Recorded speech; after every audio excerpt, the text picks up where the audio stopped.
Hey guys, welcome back to another stream. Today we are doing a Resident Evil tier list. I'm joined by Evan today. I'm in a call with him right now, just deafened. So I'm going to undeafen right now. Yo! I have returned. Want to Sigmar? No, I'm kidding.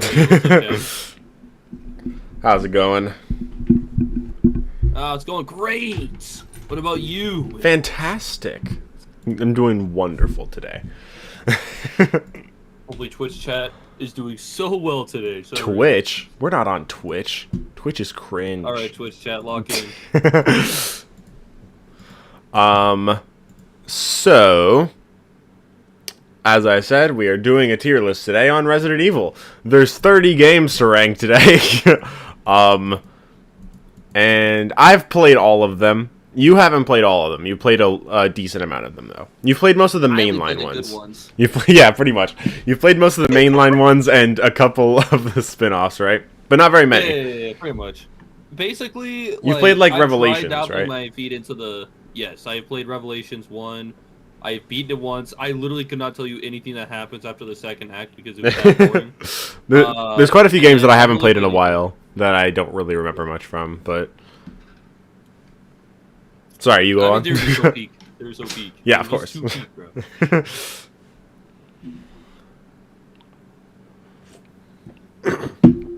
Shoot, I spilled some of my Coke Zero on my mouse pad. Asking you if your headache has vanished. My headache has vanished, thank God. But the word headache often gives me a headache, so hopefully it doesn't come back because you said that. Head irritation. So, here's the tier list. I made this. There's other Resident Evil tier lists out there that already existed, but I made my own because I wanted to. I'm going to share my screen on Discord right now. Epic. I was just about to annoy you about that. Yeah. So peak. Here we go. On your screen, you might see it swap to this a couple times just when I'm checking the stream. But I'm gonna make sure to on the stream itself it'll stay on the tier list. For you, it might swap to YouTube just because you're watching my stream. I hate that Discord does that. That like you choose to share one specific tab, and then you switch tabs on your own. And Discord switches tabs. It's like, I instructed you to follow this one, not the other one. That's annoying. Anyway, so... as I've during the lead up to all this, I've been making... I have a Google Doc now of notes from most of the games.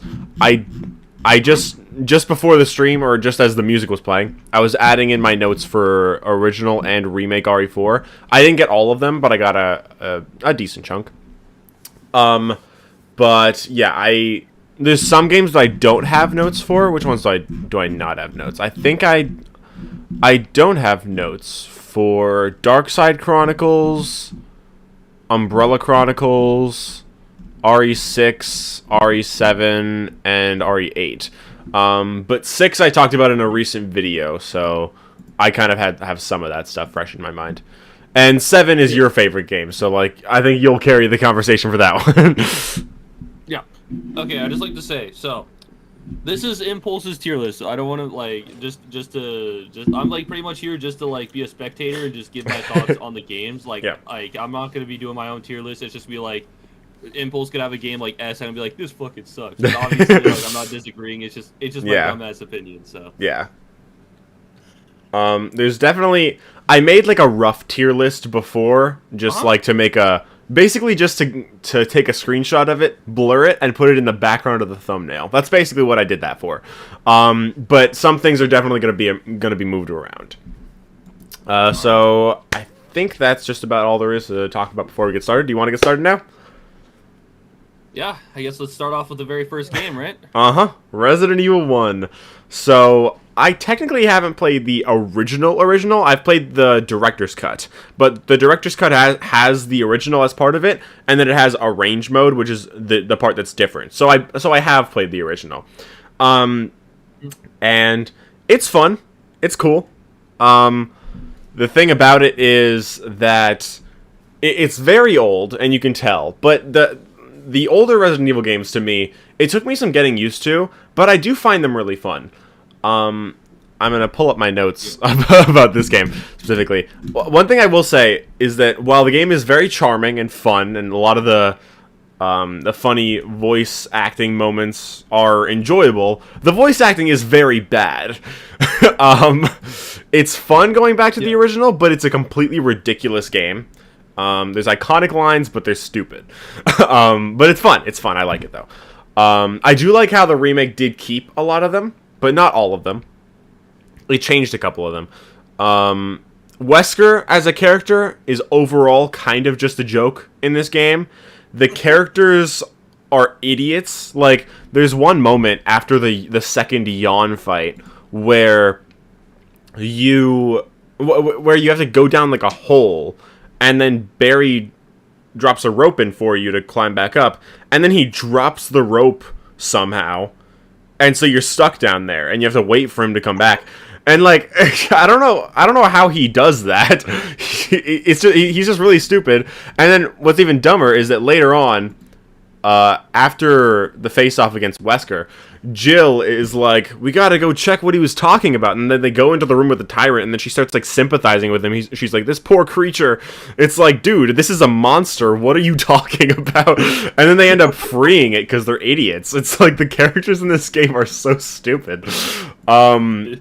I also think it's a little annoying. Not really annoying, and it's kind of a small nitpick, but Richard in this game. In the remake, you have to go grab the serum for him, come back, you save him, and then he dies later on. I like that. I think that's fine. In the original, though, you have to go get the serum, you give it to him, and then he dies on the spot anyway. Which is just like... I kind of get the idea. It's like, you can't save everyone, I guess. Maybe that's like what they're going for, but it's just like, it makes it feel like it was all pointless to do. You know? Yeah, at least one make did that better. Yeah, for sure. The remake does a lot of stuff better.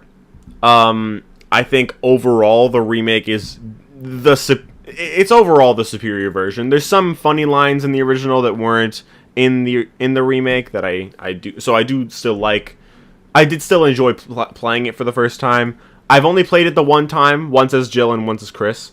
But eventually I might go back to it. It is fun. But it's not as good as the remake for sure. So overall, for the start of the series, I think it's a solid B tier. It's definitely a good game, but it's not the best for sure. So next up is the original RE2. I will say I haven't played 1.5, which is like the unfinished version of it, but I do want to play that at some point. It doesn't really count for a tier list, but I just wanted to mention it. Maybe I'll stream that at some point in the future. But original RE2 is actually really fun. I like it a lot. You haven't played it yet, have you? I've been trying to get around to it, honestly. Yeah, you're gonna play it on emulator, right? Actually, I'm gonna try to go through GOG if I can. Oh, okay. I remember I bought it on PS3. I bought OG 2, 3, and the original Silent Hill on PS3.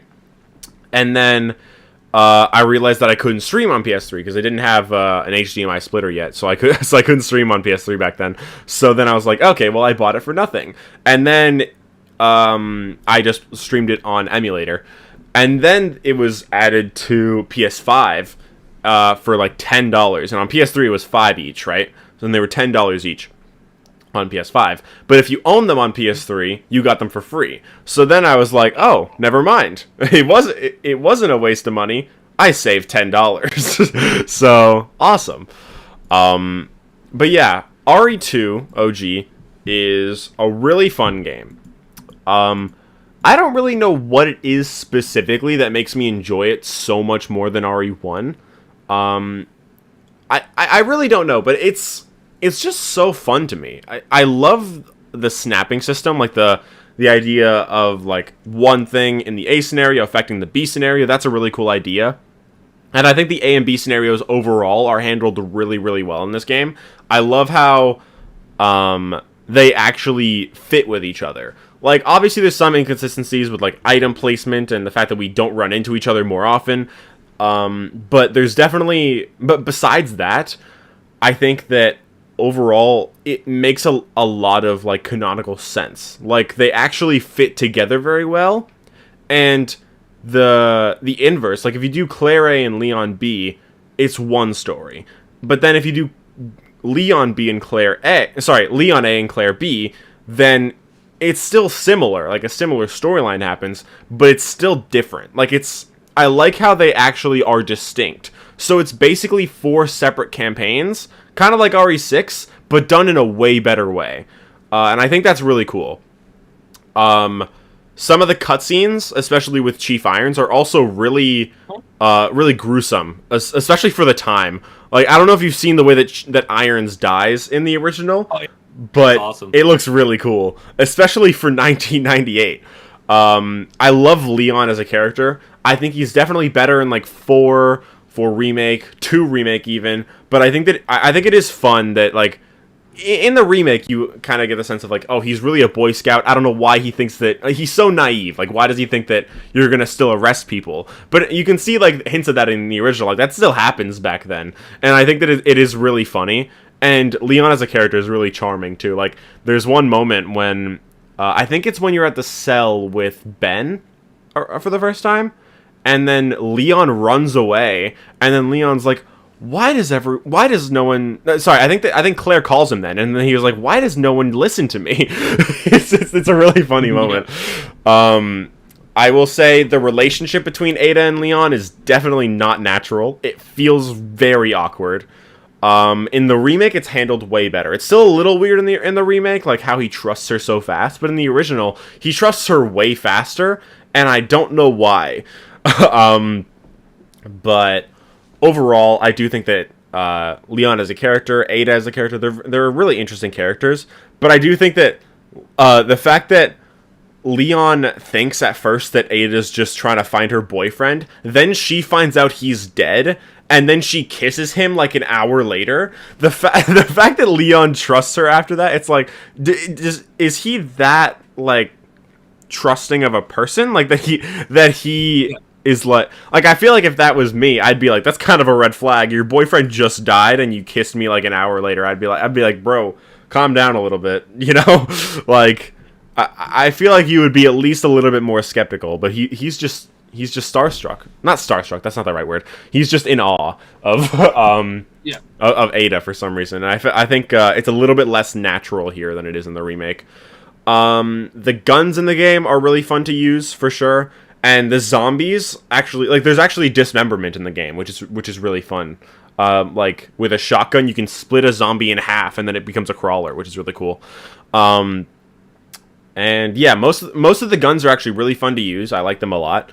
And the boss fights are really fun. One thing that this game doesn't have, which the RE1 Director's Cut and I think OG RE3 both had, was auto aim. I don't remember if OJ3 does, but I know Director's Cut did, and RE1 Remake did. They have auto aim, but in this game you don't have that. So you manually have to turn all the way around to aim at the enemy that you're trying to fight, right? And I think that you would think that would get annoying, but for some reason I feel like that made it a little bit more fun, just because it was like because of the fixed camera angles, the way that the fixed camera angles work. The fact that you don't see the enemies on screen adds, like, a level of horror to it a little bit, because you're like, I don't know if I'm actually hitting this thing. It might be right in my face. It might kill me in half a second. And although the fixed camera angles aren't my personal favorite style of Resident Evil, I do think it works really well for these old games. And I think that the fact that you can't auto-aim also makes that a little bit more tense, just because... not only do you not see the enemy, but the auto-aim doesn't tell you where... there's no auto-aim, so you can't have any indication of where the enemy actually is. So you have to do some guesswork, or you have to move, and risk actually going into the camera angle where the zombie is, and then have him be, like, right in your face. So, yeah. I can see why some people would be annoyed by that, but I feel like that's actually like a really fun idea. It makes it a little bit more challenging, it makes it a little bit more tense, and I think that it works really well for these old games. OGRE2 is probably in my top 5 of the whole series. Oh, okay, damn. And so I'm gonna put it in S tier personally. RE2 remake is honestly, I think I like 2 remake a little bit better, but it's not really that far off. Like I like them both for separate reasons, and I think that they're both really fun and charming to play. They're both pretty scary. And yeah, I think they both do different things really well, but they both do a lot of things really well.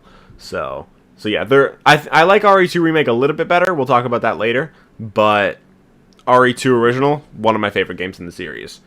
That can also be said about RE3 OG. It is also a really fun game. I don't like it quite as much as RE2, but I do think that Nemesis is easily the best part of the game. He is so scary, especially for this series. Like, I played RE2 remake. Mr. X was pretty scary.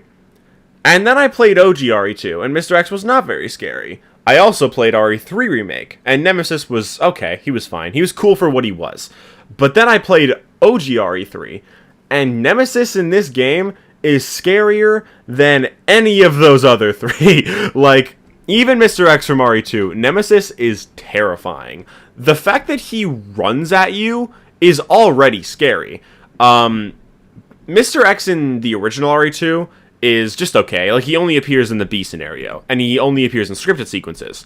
But Nemesis is like him, but to a super degree. The fact that zombies in the series up to this point can never go through doors, and then Nemesis can?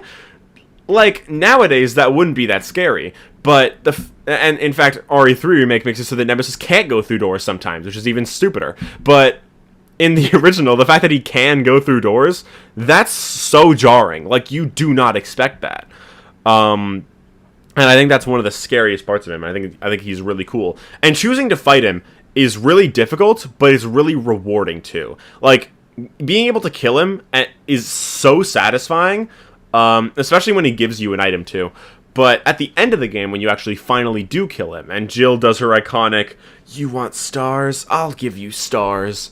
In the remake, that's butchered. In the original, it's so good, it's so satisfying, and I love it. You want stars? I'll give you. You want stars? I'll give. just gets fucking whacked. Crumples to the floor like a cartoon. The fact that the most iconic line from the original can literally get interrupted by Nemesis beating the shit out of you is so embarrassing. Yeah. I will also say, the original 3 has a choice system, which is a really cool way to make to make replays fresh. Like, there's various sequences where you can choose what route you want to take. There's always 2 choices. Do you want to fight him? Do you want to run into the police station? That kind of thing. And it's a great way to make each replay of the game feel fresh. You get a different outcome. Because this game only has the one scenario, while RE1 and RE2 both have 2 each. So this game encourages you to play the game again and do the alternate scenario to get different endings, different outcomes. I think that's a really cool idea, which was kind of lost in the 3 remake. I don't think everything about the game is perfect. I think the map is really big and all over the place. I think that the city in OGRE3 is basically the whole city. Like, I know original Raccoon City is pretty small. In the remakes, it's really big. In the originals, it's a really small city. It's like a mountainside town, basically. And the original 3, the map is basically the whole city. Probably not literally, but it's most of it, right? Yeah. But because of all, like, the side streets, all the buildings you can go into, it's really, really easy to get lost, and I think that that's kind of cool in some situations. But in this game, because I have the same problem with Code Veronica, where it's like, you get to one spot, and then you have to go back to like the beginning of the game to complete that puzzle. It's like in this game, it's not as bad, but it is a little annoying at times. But it's not the worst thing. It's definitely manageable. And I think that the fact that there's so much more content in this game than the remake is cool. Like, by the time you actually get you get to the subway station in the remake right at the beginning, like 10 minutes in. And in the original, you get there like 2 hours in. Like, I think that's... there's a lot more build-up. And I think the slow burn for Nemesis is way better than it is in the remake. Because in the remake, he kind of just busts through a wall. And I think that that's cool for the remake. But I think it's cool for what it is. But the original just does it way better, where Brad warns you of Nemesis, and he's terrified, and then Nemesis shows up and murders the shit out of Brad, and that, like, sets up stakes for the whole game. And it makes you instantly afraid of him, and then when you fight him, or you're running away from him, then that elevates him even more. So Nemesis overall is just easily the best part of the game, and I think that the story, the way that he's built up, is very well done. The level design overall is good. Like I said, there's some areas where the backtracking is a little annoying, but it's not the best, but it's definitely good. The hospital in the remake was definitely done better, and Carlos as a character too was done better in the remake. Here he's not much of a character. The hospital as a whole was just okay. The vaccine puzzle in the hospital was a little irritating as well. Like, you had to turn cranks, and there's like 5 different cranks that you can turn, and to get both meters like in the middle, it's kind of annoying to do.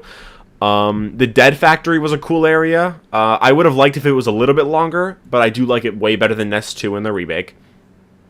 And yeah, I think that I talked about this in my video on RE9 and RE3. How in the original Jill visiting the RPD, I feel like it should have a bigger impact than it actually does, considering he used to work there. But it doesn't really feel like she cares that much about the fact that her old coworkers are literally zombies now. So I think that that's a little bit of missed potential, and the remake throws that new potential out the window, which is annoying. The Gravedigger was a cool boss. His fight was a little annoying.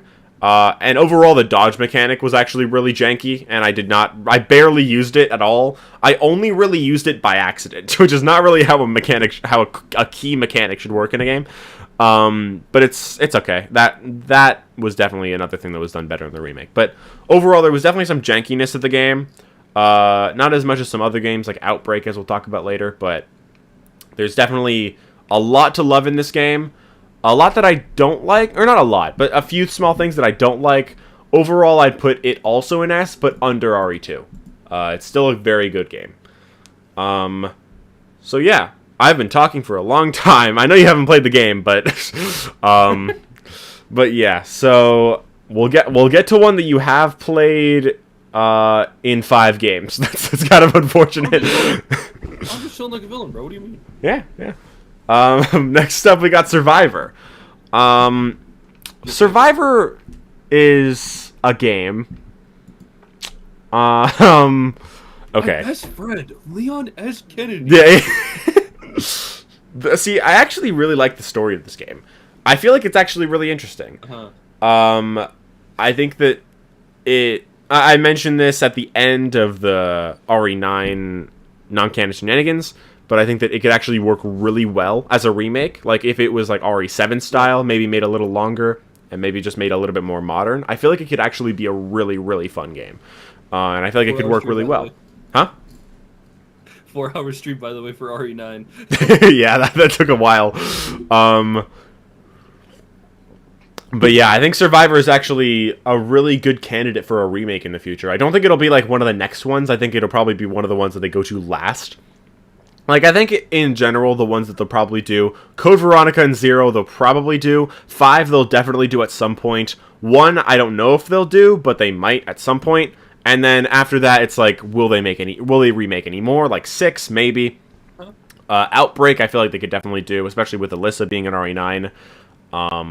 But After that, it's kind of a coin toss. It's like, what are they going to remake next? I think that maybe they could stop there. Maybe they can make a Revelations 3 or remake the original Revelations, which I don't think they need to do, but like you never know, they could. Remaking remaking stuff like Survivor, Dead Aim, I feel like that could actually work really well. Because Survivor overall is it's a first-person game and it's a light gun shooter. You have infinite handgun ammo, but you don't have infinite ammo for the other guns that you get. So you kind of gotta save up, use as much of the handgun ammo as you can, and avoid using like the shotgun or the Magnum or whatever you get, right? And I think that's kind of a cool idea. It's like you get the handgun, and you're like, infinite ammo, yay! And then you get a shotgun, and you're like, yay, infinite ammo for a shotgun. I'm never using a handgun again. And then you realize, oh shit, I don't have infinite ammo in the shotgun. And then it's a cool like balance of like knowing when to use what gun, right? And I think that works pretty well. I think, like I said, the story is really cool. The main character, his name is Ark Thompson. He thinks that he's a guy named Vincent, and then there's these kids that are afraid of him, and they think, and so he's like, oh no, I'm a murderer. Vincent is a murderer, and I'm Vincent because he has memory loss, which is a little dumb. It's a little like repetitive of a story device, but I think that it works pretty well here. And the idea that he thinks that he's the bad guy and he wants to be a good guy, I think that's a really cool concept. So one thing I do think is a little weird is the fact that these kids are so afraid of him. Like, there is a reason for it. It's like the kid was the one that told Vincent about this guy, and so he's the reason that Ark has memory loss, why he was injured or whatever. So there's a reason for it, but I feel like it's not justified for like their reaction to him, and I think that they could definitely do that a little bit better if they remake the game at some point. One thing that also is a little funny about this game is you can't get hit from behind. Like, if a zombie is behind you, like, and if you're facing forward and a zombie is behind you, it can't hit you. And that's the same with any enemy. Like, there's tyrants in this game, and they can't hit you from behind either. It's so stupid, but it's a little useful if you ever need to get out of something that's really difficult to get out of. But one thing that the game actually throws in your face that kind of helps with that is the hunters, which jump in front of you instead of trying to attack you from behind, which I will say that's good to keep a little bit of a balance. But the hunters in this game are some of the most annoying hunters in any Resident Evil game, and that says so much, because there's so many games where the hunters are the most annoying characters or the most annoying enemies ever.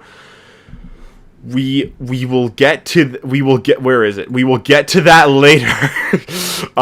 But there's a lot of games where they're really annoying. This game is probably the second most annoying in terms of its hunters, just because of the fact that, like, even if you didn't have the thing where you can't get hit from behind, the fact that they jump in front of you just gets so annoying, because you'll just try to run away from them and you can't even do that because they're just stuck in your way. So that gets really, really annoying. But also there's the final boss, I remember also being really annoying. It's like against a weird-ass skinny tyrant. I don't remember what exactly, but there's also a life system in this game, which is the most baffling decision of the game.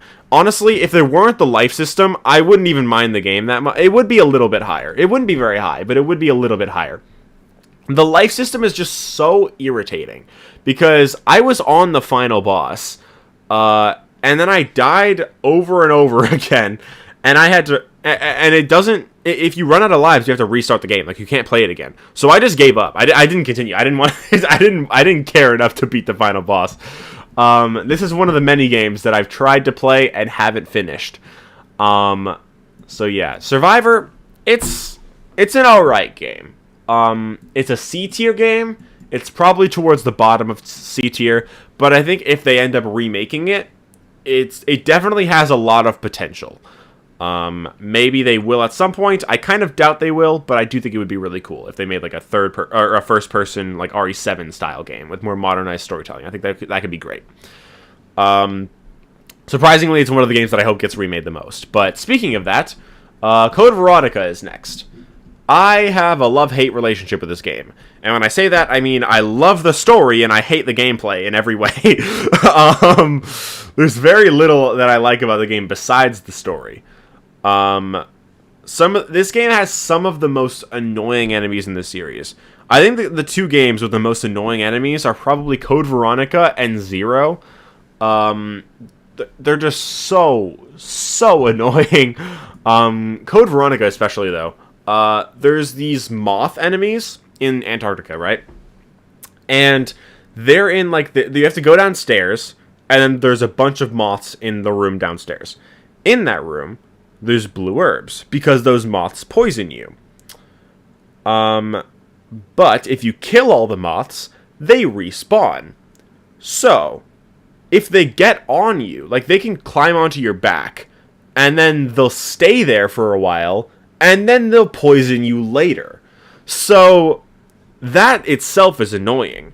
But the fact that the blue herbs are down there with them, and if you use the blue herbs and you're trying to get back upstairs, more likely than not, you're probably gonna get poisoned again before you even leave. So you have to kill them all every time in order to escape.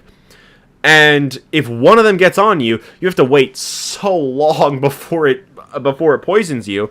And then you have to use the blue herbs again. Because if you don't have any blue herbs on you, then you're just screwed. So there was a time when I was playing this game, and I had to go back and forth down there over and over, and I had to keep getting rid of the poison like 10 times in like a 30-minute span when I was just trying to get through the puzzles. It was so annoying. And those aren't even the only annoying part of the game. There's also spiders in that area that also poison you, which is really annoying. And also killing those moths is really hard to do because of their movement and the camera angles. You can't even see them. The map in the game is sprawling, and it's so irritating because it's like what I said with 3, where it's like you go back and forth across the map for puzzles, right? And in 3, it's manageable. It's a little annoying, but it's manageable. Here, you go to the Ashford Mansion, then you have to go to, like, the factory that's nearby, but still kind of far. And then you have to go all the way back there. And then you go to, like, a house on a hill past the mansion, which takes so long to get to. And then you have to go back there and stuff. And there's even a section where you have to go back to the very beginning of the game, and that takes, like, 5 minutes just to get back there. It's so irritating. It's not even fun. Like, it just gets annoying. So, what did I even write here? I don't know what this means. That's not a word. Who got Evanese on his notes? I think I wrote, oh my god. I think that... No, that's not what I wrote. Especially because I have no idea. So we'll get a translator in here. What the fuck did I write? The chat can't see this, and I'm not gonna say what it says. But this is one of my friend's last names. I don't know how I wrote this by accident. So, what was I trying to write? I don't understand. What was I writing? I think I was writing this last night at like 2 a.m. So maybe that's why I didn't. I don't know what I wrote. But yeah. Overall, I'm fine with backtracking in Resident Evil games. It just gets irritating in this one. When you have to go back and forth across a giant map over and over again, it's just not fun to do. The puzzles overall are probably my least favorite part of the game. That and the enemies. Like I said, there's the moths, but there's also the Bandersnatches, which are basically, I don't know exactly what they are, but they look like underdeveloped tyrants. They're like yellow, and they look kind of like tyrants. They have giant arms, and they're stretchy. So they can hit you from like across a room, and they have a lot of health, so it's really hard to actually kill them, and it's really hard to not get hit by them, even if you're trying to run past them. So they're really annoying. I think there's a couple more enemies that are kind of annoying, but not that many. It's mostly just those Bandersnatches and the moths. The problem is the Bandersnatches are really, really common, so you have to get past them a lot. The dogs are kind of annoying too, but they're not as common at least, so it's not a huge deal. The boss fights in the game are also really annoying because there's a tyrant boss fight on a plane, but before the boss fight, there's a typewriter, and then there's a door that takes like 20 seconds to get through. Like, for some reason, this game has some door animations that take so long, and I don't know why. Like, the door animations in this PS2 game are longer than the ones in the PS1 games, and I don't understand why. It's so annoying. And the fact that you have to go through that every time you die against this tyrant, and this tyrant is kind of hard to deal with, is really, really stupid. Also, Chris and Claire share an item box in this game, which is just a baffling... I don't know why they decided to do that. Especially considering you have no idea when you're going to swap characters. Like, because you swap back and forth quite a few times. And they share an item box. They share items. They share the grenade launcher. They share a couple guns. They share the shotgun. They share all of their items. All of the item box, they completely share everything in there. And it sucks, because you don't know when you're going to switch, so you might end up soft-locking yourself if you don't bring the right weapons, and then you have a boss fight right when you switch.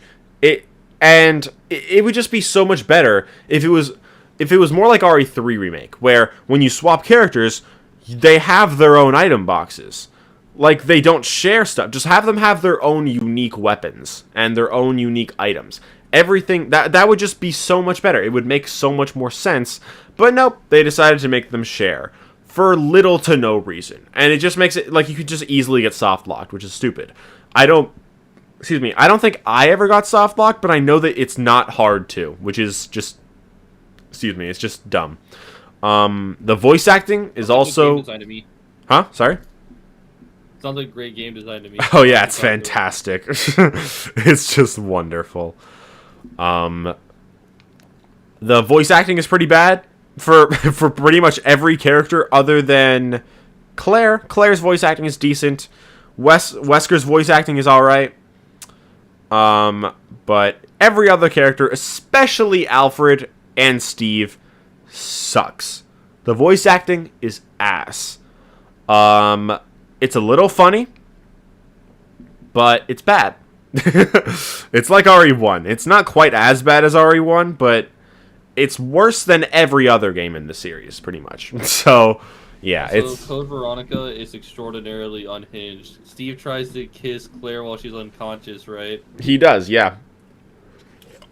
And then we have the infamous, Alfred, you cross-dressing freak! Yeah. Oh, dear God.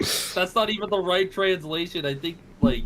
I was reading online, so that wasn't even what was in the Japanese version. Really? The translators were just effing around. The translators were letting us know how they really feel. Exactly. One other thing about Steve that I find really weird. His motivations make no sense. Because he talks to Claire a lot about how people are a liability, how you shouldn't rely on them at all. But he spends the whole game trying to get Claire to rely on him. And it's not even like he's like a psychopath and he's trying to get her to rely on him and so he can turn on her. No, he's a good guy. He just has inconsistent motivations. He's just an idiot. I was watching Moist Critical play this game last night, and one thing he said about Steve is a perfect description. He talks like how you make fun of someone talking. Like that's what his voice sounds like. He's like, "Hey Claire, I'm sorry. Are you all right?" It's like that's how you make fun of somebody. That's not how you normally talk. It's so dumb.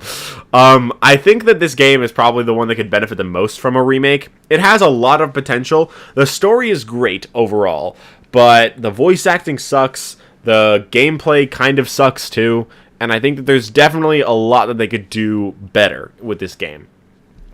Where would I put it? I think I would put it in D. Yeah, I think D is probably where I'd put it. That's probably the Resident Evil game I'm the least looking forward to playing at some point, just from what I've heard. I like Wesker a lot in the game. I like Wesker. He's aura farming. He is. I think the story overall is good, though. I like it a lot. And I think that if they do a remake of it, it'll probably benefit the most from a remake. And because they're definitely going to do RE5 at some point, it just makes sense to do this game just because not only is there a lot of shitty stuff in it, but it's really important to the plot of RE5. So I think it should definitely get a remake. Unfortunately, that's not the only Code Veronica that we have to deal with today. We also have Resident Evil Gun Survivor 2 Code Veronica. So, what I will say, the first thing I will say about this game, the name of this game is just stupid. It makes no sense. This isn't even a part of the gameplay. It's just the name of it doesn't make any sense. Because first of all, it's called Resident Evil Gun Survivor 2, which the first Survivor was just called Resident Evil Survivor, not Resident Evil Gun Survivor. I don't know if it's Gun Survivor in Japan or something, but it's called Survivor here. And this one's called Gun Survivor. But what's even dumber is that Survivor has a story. Survivor is like 2 hours, maybe 3 hours long, depending on how slow you are like me. Survivor is an actual game. Survivor 2 is like a 45-minute long arcade game that was just ported to PS2 for no reason. It's not connected to Survivor 1 at all, so why is it called Survivor 2? Second of all, it doesn't play anything like Survivor. Survivor 1 is a light gun shooter. This game, you have shitty mechanics of turning with R1 and L1 and shooting with square.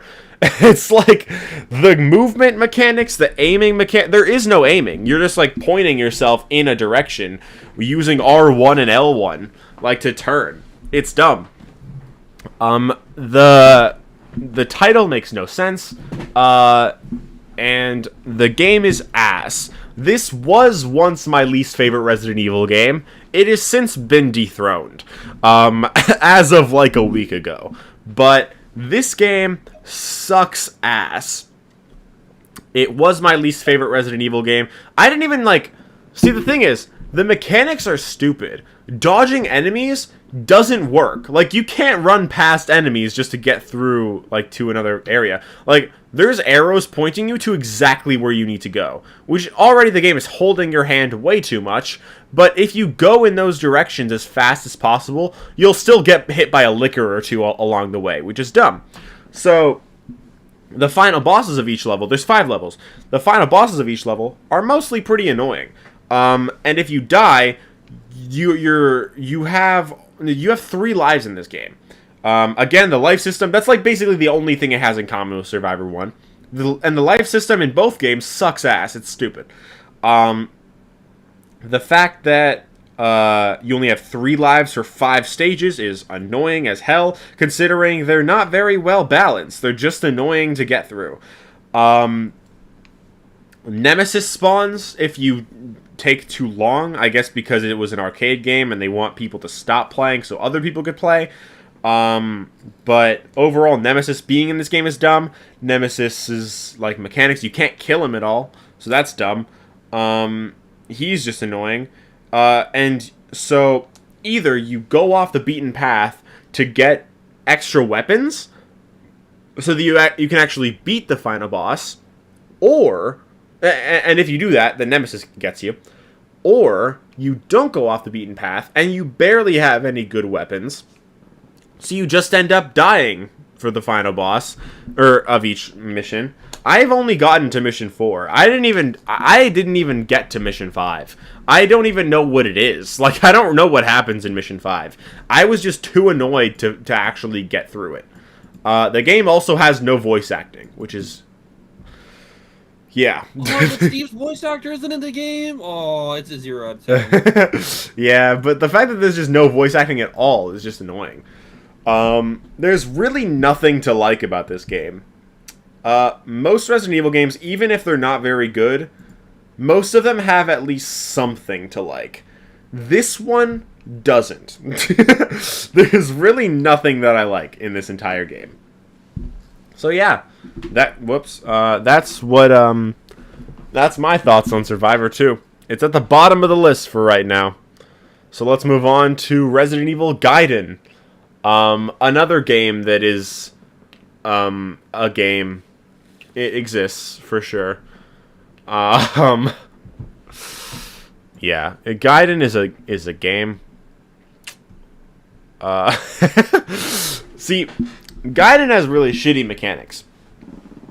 The idea of it is actually not too bad, and it's actually kind of fun to play a little bit. If you get enough ammo, it's kind of fun. The zombies are really annoying. I don't know why, but I don't know if it was a glitch or if it just is supposed to happen, but there were times when a zombie spotted me, and my movement just plummeted. I just ended up being like super slow for no reason, so the zombie would catch up to me. That was just annoying. That was just stupid. The actual idea of it, like the shooting, the fighting the zombies, they're like RPG encounters. It's kind of dumb, but it's a little charming. It's a little fun. So I don't mind it that much. But the puzzles in the game, they're really linear. Like, I don't know how to explain it. It's like, you go to one room, you get a key, you go to the room for that key, you get in there, you get another key, or you get another item, and then you just go back and forth. It's like, each key is only for one room, and then that room has another key item. So it's very linear. I like it better in games like Village? Kind of, but not really to the same extent. The thing is, like, in games like Village, 2 Remake, Village specifically in Castle Dimitrescu. In Village 2 Remake, 4, not really 4 Remake, 1 Remake, 3, it's like you get a key and you can do various things with it. Like, there's a few different rooms that you can get to with it, and so it's like, it's still linear, like there's still one final end goal, but you can explore more. There's more items that you can go pick up. In this game, there's not really anything like that. It's like you get a key, and it's only for one single door, and then you go in, you get another key item, and then you just go to the next area. Village Castle Dimitrescu is kind of like that, but there's sometimes, at least, there's a couple other ways that you can go, rather than just having one single spot. Like, there's, at least sometimes, there's a couple areas where you can branch off. Here, there really isn't. So it's a little too linear. The setting in general is kind of cool. It's on a boat, kind of like Revelations.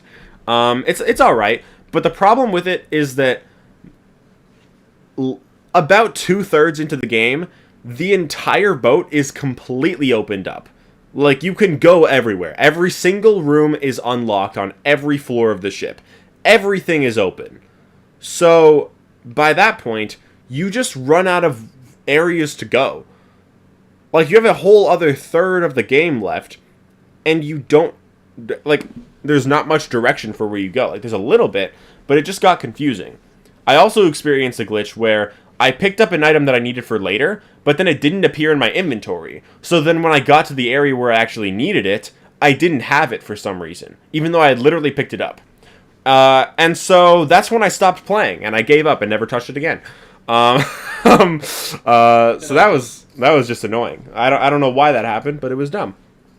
Also, one of the most annoying things about the entire game, it didn't cause me super big problems, but it caused me some problems. Zombies can drop key items. Meaning, Oh, damn. there's some items that you can't get without killing the zombies. And first of all, if you're out of ammo, you're out of healing items, all you have is your knife, that's usually not enough. You might just die. Like, you might literally be softlocked because you can't kill the zombie that you need to kill. Second of all, there's never an indication that you do need to kill a zombie to get a key item. You just need to coincidentally do it. Or you need to look literally everywhere else and be like, okay, well, I guess the zombie is the only option. Third, there's so many zombies in this game. So you don't know which zombie has it. So you just have to guess, or just keep killing the zombies and wasting all your ammo until eventually you get it done. And that's just a stupid decision. It's one of the worst decisions in any Resident Evil game. There's been a lot of bad decisions in Resident Evil games, like Claire and Chris sharing an item box in Code Veronica is a bad decision. Having no item box in Zero is a bad decision. Zombies dropping key items, that's one of the worst decisions in any game. And I will stand by that. That's probably the worst part of the game. I think that the game is definitely charming. It's a little fun at times, but not for a large portion of it. So I'm gonna put it in D tier below Code Veronica. It's way better than Survivor 2, but it's not that good. It's still pretty bad. Anyway, now we're on to RE1 Remake. I'm going to let you talk for a little bit because my throat kind of hurts. So, and you've played this game, so you can go ahead. So, I just want to say, as someone who started off with Resident Evil 7, and I'm a new gen. Like, I would say me and Impulse are new gens. We started off with the RE engine. I know Impulse likes to say that, you know, I've been with the series longer, but that's not really saying a lot considering that this series has been around longer than both of us have been alive. Yeah. So, Yeah. I've never really seen it that way.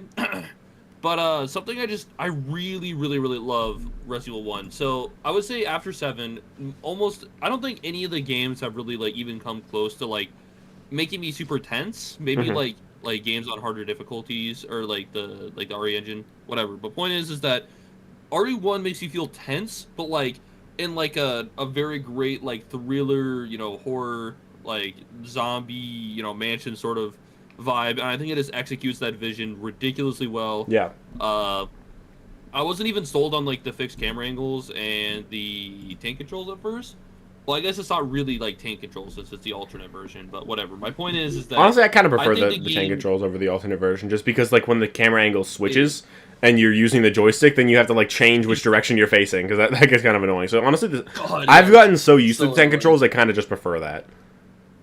Yeah, fair enough. So anyway, maybe when I play Resident Evil 2 and 3, I will probably prefer them, but I don't know. Point is that I think Resident Evil 1, I don't think that it would work. I know they originally conceptualized it in first person, and obviously RE1 remake might be around the corner in like 5 years. Well, not right around, but still relatively speaking, around the corner. I think the problem is that like I think it works exactly for what it was intended for, to be like, you know, sort of like a horror, you know, zombie flick sort of like atmosphere and like tone. And I think it executes that vision pretty well. And I really love the whole, you know, saving like specific characters and all that. Like, even if it isn't like super difficult, it really just makes sure that like you're paying attention.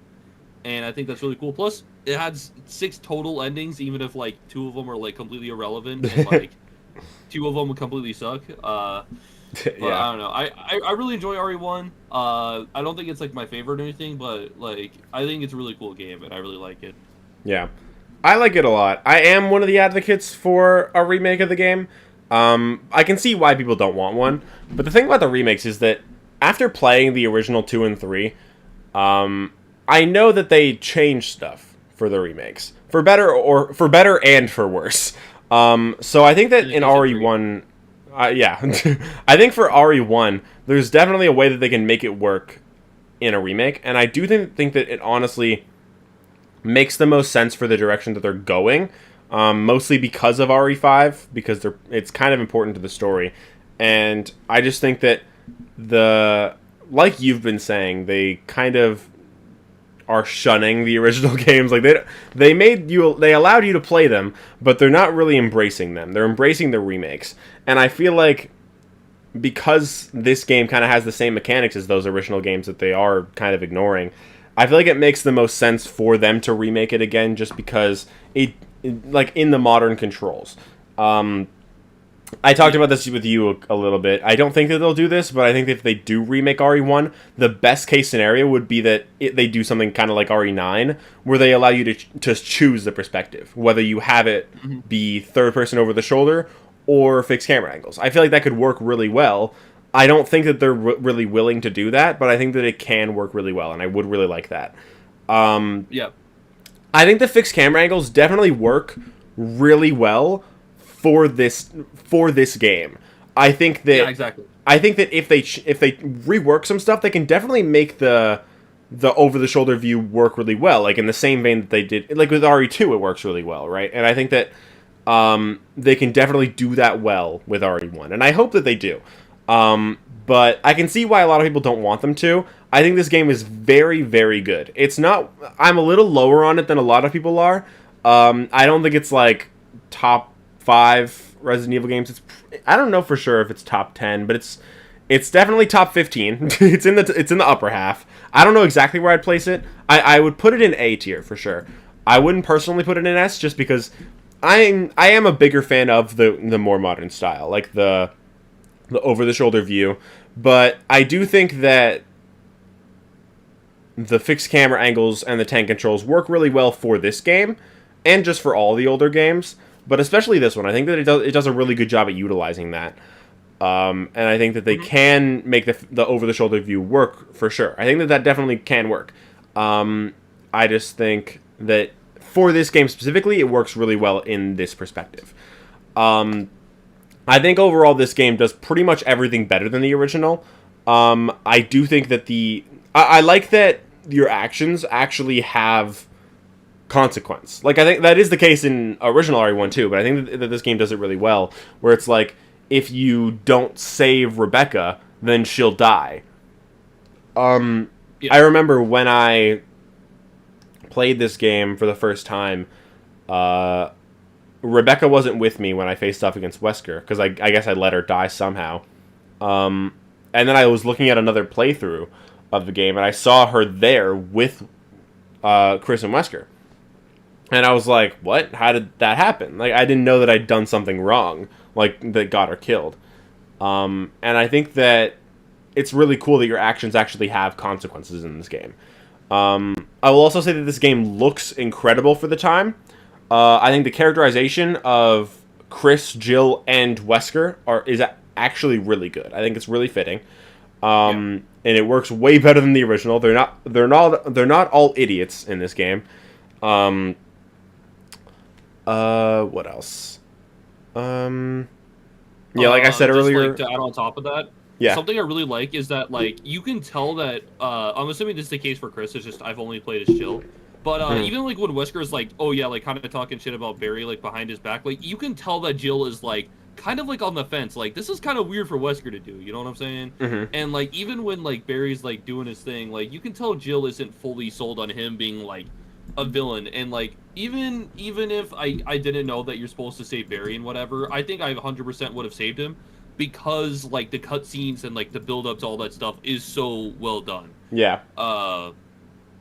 I don't know. I just think RE1 is a phenomenal game. I will say that if this game does get remade, I feel like, you know, what's probably going to happen realistically is that, you know, it's going to be over the shoulder or whatever. But I will say the two things that worry me the most, it's just the fact that, like, one, I feel like with these newer games, they're kind of like afraid to let you, like, I don't know how to put it, like, kind of like let you breathe a little bit, you know, give you a little bit of isolation, because like I think the comparison between like RE4 and RE4 Remake is a good example of that, where like Leon's like, oh yeah, must have slipped or something, like every 0.5 seconds, like listen, I think if they do a remake of RE1 OG, Jill and Chris need to be relatively silent and non-cutscene encounters. They don't need to be like, what the, like, you know, like, you know, when they see the first zombie or whatever. I'm okay with that for the first few times, but as it goes along, I don't need it to be constant, like yelling in my face, for sure.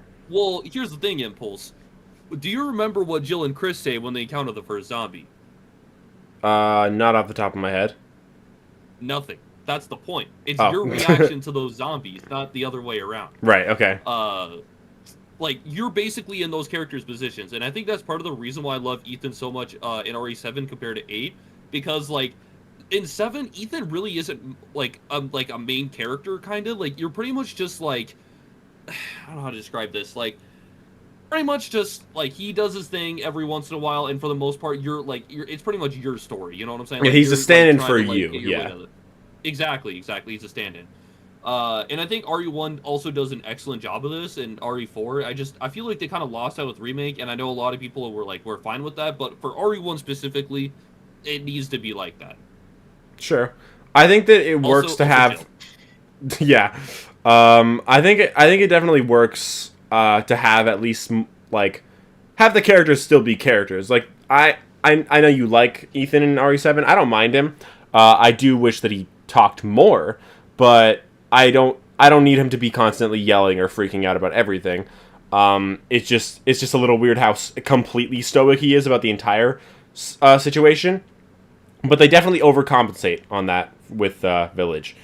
And I think that what you're saying definitely works. Like I think it's good to have the characters be mostly silent, but I think it still works to have them still have dialogue, like when something happens, but just not every 5 seconds.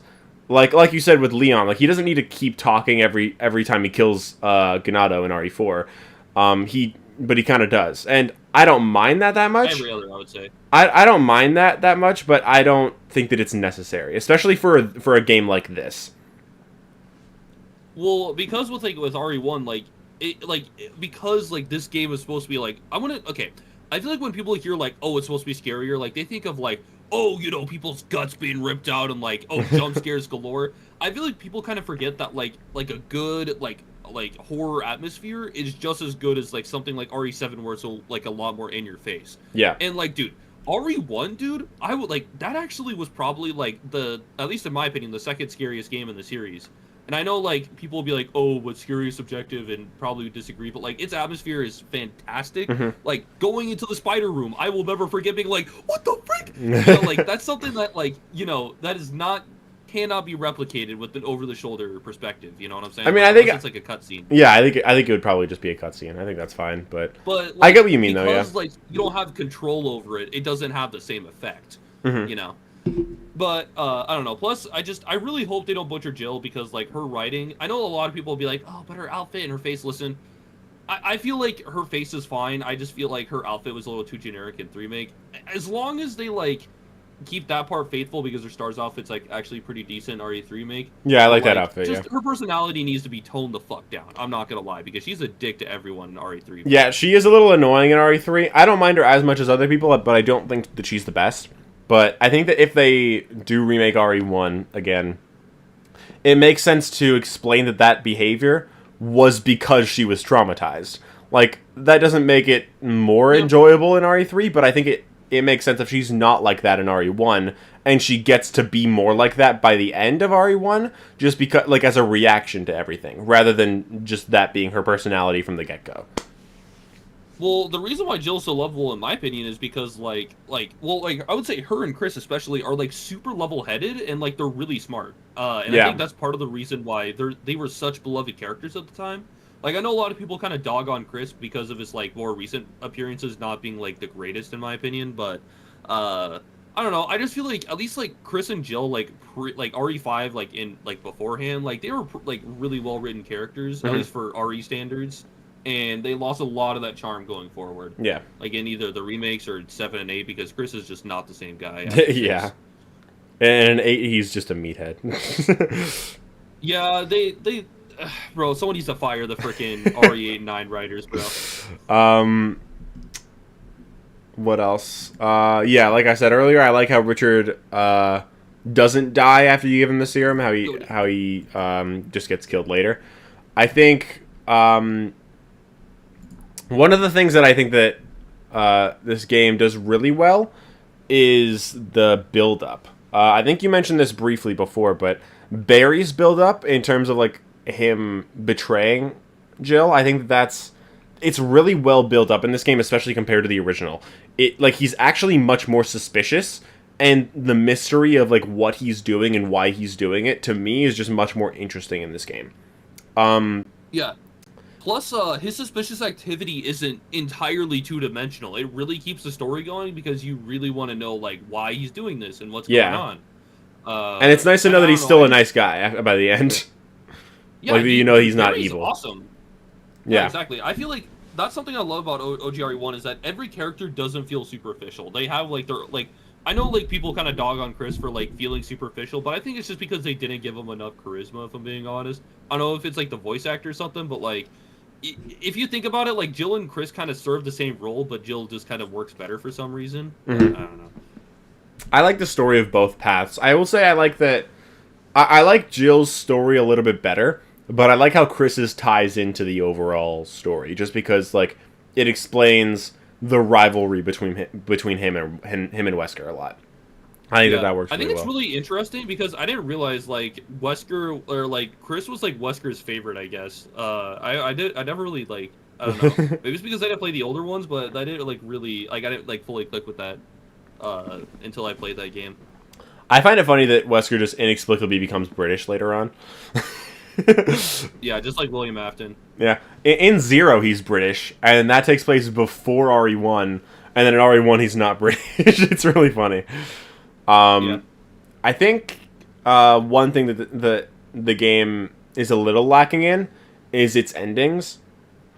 I like that there are multiple endings, but I feel like it's just kind of weird that there is no canon ending in this game. Because Chris... Well, I would say it's basically Jill's, right? Well, no, because Chris, Jill, Barry, and Rebecca all have to survive, but there's no ending in this game where that happens. You can only get 1, 2, or 3 people surviving, but you can't get the last person. Like, if you're playing as Chris, Barry can never survive. If you're playing as Jill, Rebecca can never survive. Well, it's not like we actually like see like them die. So. Well, yeah, but I they're think it's still just, in the like, building and it blows up. They're not on the helicopter. Where are they going? I don't know, man.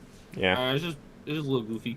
Yeah, I think that if they do remake the game, they should definitely have a better grip on like making a canon ending. I don't know if this is a hot take or not, but I feel like this game would actually benefit from like an A and B scenario system, just because like it would allow both Chris and Jill to have rivalry with Wesker, rather than having it only be placed on one of them.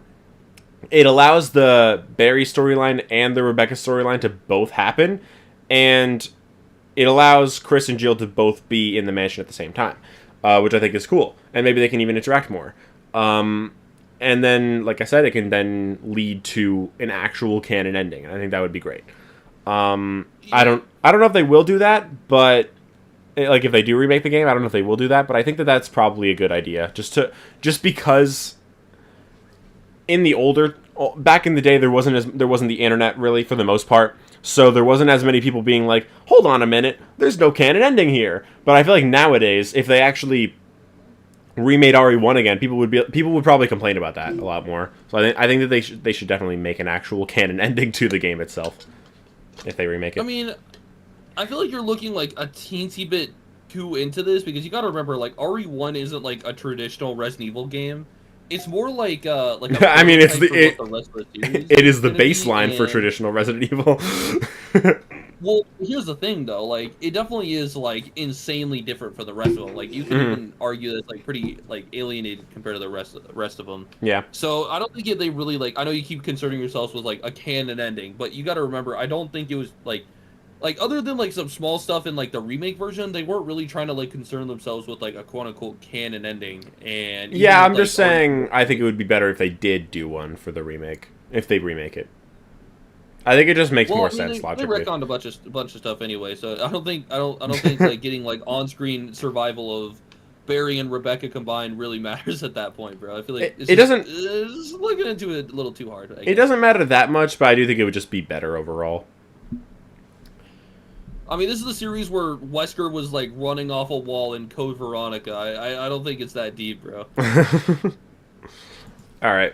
Well, we definitely had a lot of thoughts on RE1. I do hope we get a remake, especially because I do want to see, a 3D version of the Spencer Mansion that is not in Umbrella Chronicles or Umbrella Corps, because it wasn't that good in those games, comparatively at least. So I do hope we get that. Oh yeah, But- wait, hold on. Before we move on, I'd just like to say, I feel like this game, in terms of like being on a modern, like modern consoles and like modern PCs, is probably aged pretty bad. So, here's the thing. We're about to talk about RE0. So I don't know. I don't know if this is like truly official or anything, but RE0, I'm pretty sure Capcom kept all their old files and stuff, which is the reason why RE0 looks so much more crisp than RE1 does. And RE1 for the remaster, because right, if you look at this like original CRT on a GameCube, the game looks fucking phenomenal as it should. Mhm. But on the remastered version, it was never meant to be blown up on like 1080p, kind of like RE4. But the problem is that RE4 had the benefit of like it wasn't like AI upscaled, you know what I'm saying? It was just like upscaled. So the remake looks like really blurry at times, and I feel like you almost get like the green screen effect of like you can almost like see like your character, like the fact that like it doesn't. It's like a sticker on top of something. You know what I'm saying? Like I feel like that's something that the remake severely suffers from. I don't know. I don't think we're gonna, because like the original, like there's no way to like really overwrite like the stuff since they're basically like FMVs or whatever. Mm-hmm. So it's a little unfortunate that like RE1 remake is kind of in this limbo where it's like it's still a really good game, but in terms of like graphically, it hasn't held up because they were like pre-rendered rather than in engine like RE4. Yeah, so yeah. nothing like a an HD mod is going to come out for that game anytime soon unless someone recreated from scratch or something. Yeah. I, that I think that just the fact that everything is 2D, it just makes it like you said, the graphics aren't like they can't really get any better. And I think that it would be nice to actually have the Spencer Mansion like fully modeled. It would be nice to go back there. And that's one of the biggest reasons I hope that we get an RE1 remake, just because I want to go back there and have it actually be like a fully rendered 3D Spencer Mansion, because it's not my favorite location in the series, but it's up there. It's one of the best for sure. All the puzzle design and the level design in the game is like really well done. And I Kingdom of KD just subscribed. Thank you. Oh, you're in chat. But yeah, I think there's definitely a lot that can be improved for a remake, but obviously like a lot that would need to be changed in order to make it work better, for sure. Yeah. But yeah, now I guess move on to RE0, which is also a game. I don't have as much to say about this one. The level design for this one is overall decent, but it suffers from the problem of Code Veronica in 3, where the backtracking is just unbearable. Because it not necessarily that you have to backtrack so much, but there's potential to possibly have to. Because there's one item in the game called the hook shot, which you need in certain scenarios. But you don't know when you're going to need it, and you need it basically throughout the whole game. You don't know when you will. So the fact that you might just leave it somewhere. There's no item box, so you might just leave it behind, and it's so long to get back. Like if you are like at the bat boss fight, which by the way is really annoying boss fight, if you're at the bat boss fight, and then you have to use the hook shot on the area in there, if you left it back at the train station, then you have to run all the way back. It'll take you like 10 minutes to get all the way back there, maybe even longer. That's just a really stupid idea, because like I'm okay with the idea of dropping items to make space for another thing, but leaving it there and not having an item box to put it in instead is just another baffling decision. It's one of the worst decisions ever made in a Resident Evil game. Also, the fact that there is no item box makes the item management really bad, because you're playing as two different characters. You control two different characters. They have their own benefits. They have their own stupidity. Like, Billy can't combine herbs for some reason, which is just so stupid. What? Yeah! Billy can't combine herbs. The item box, bro. What the hell? Billy can't combine herbs. It's so dumb. You need Rebecca to combine all the herbs, which is dumb, because Leon and Claire and Chris and Jill, they can all combine herbs. Why can't Billy? Why is he too stupid for it? Like, what is specifically special about Rebecca, and what is stupid about Billy? Like, why can't he it's not that complicated. Like, you're just mixing that. It's not that hard, man.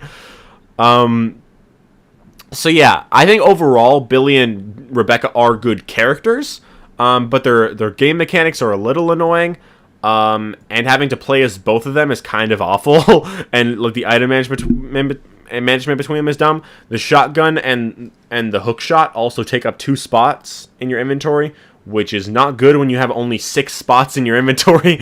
Obviously, you have 2 characters to juggle between, but no item box to store items in, so it's just really annoying to do.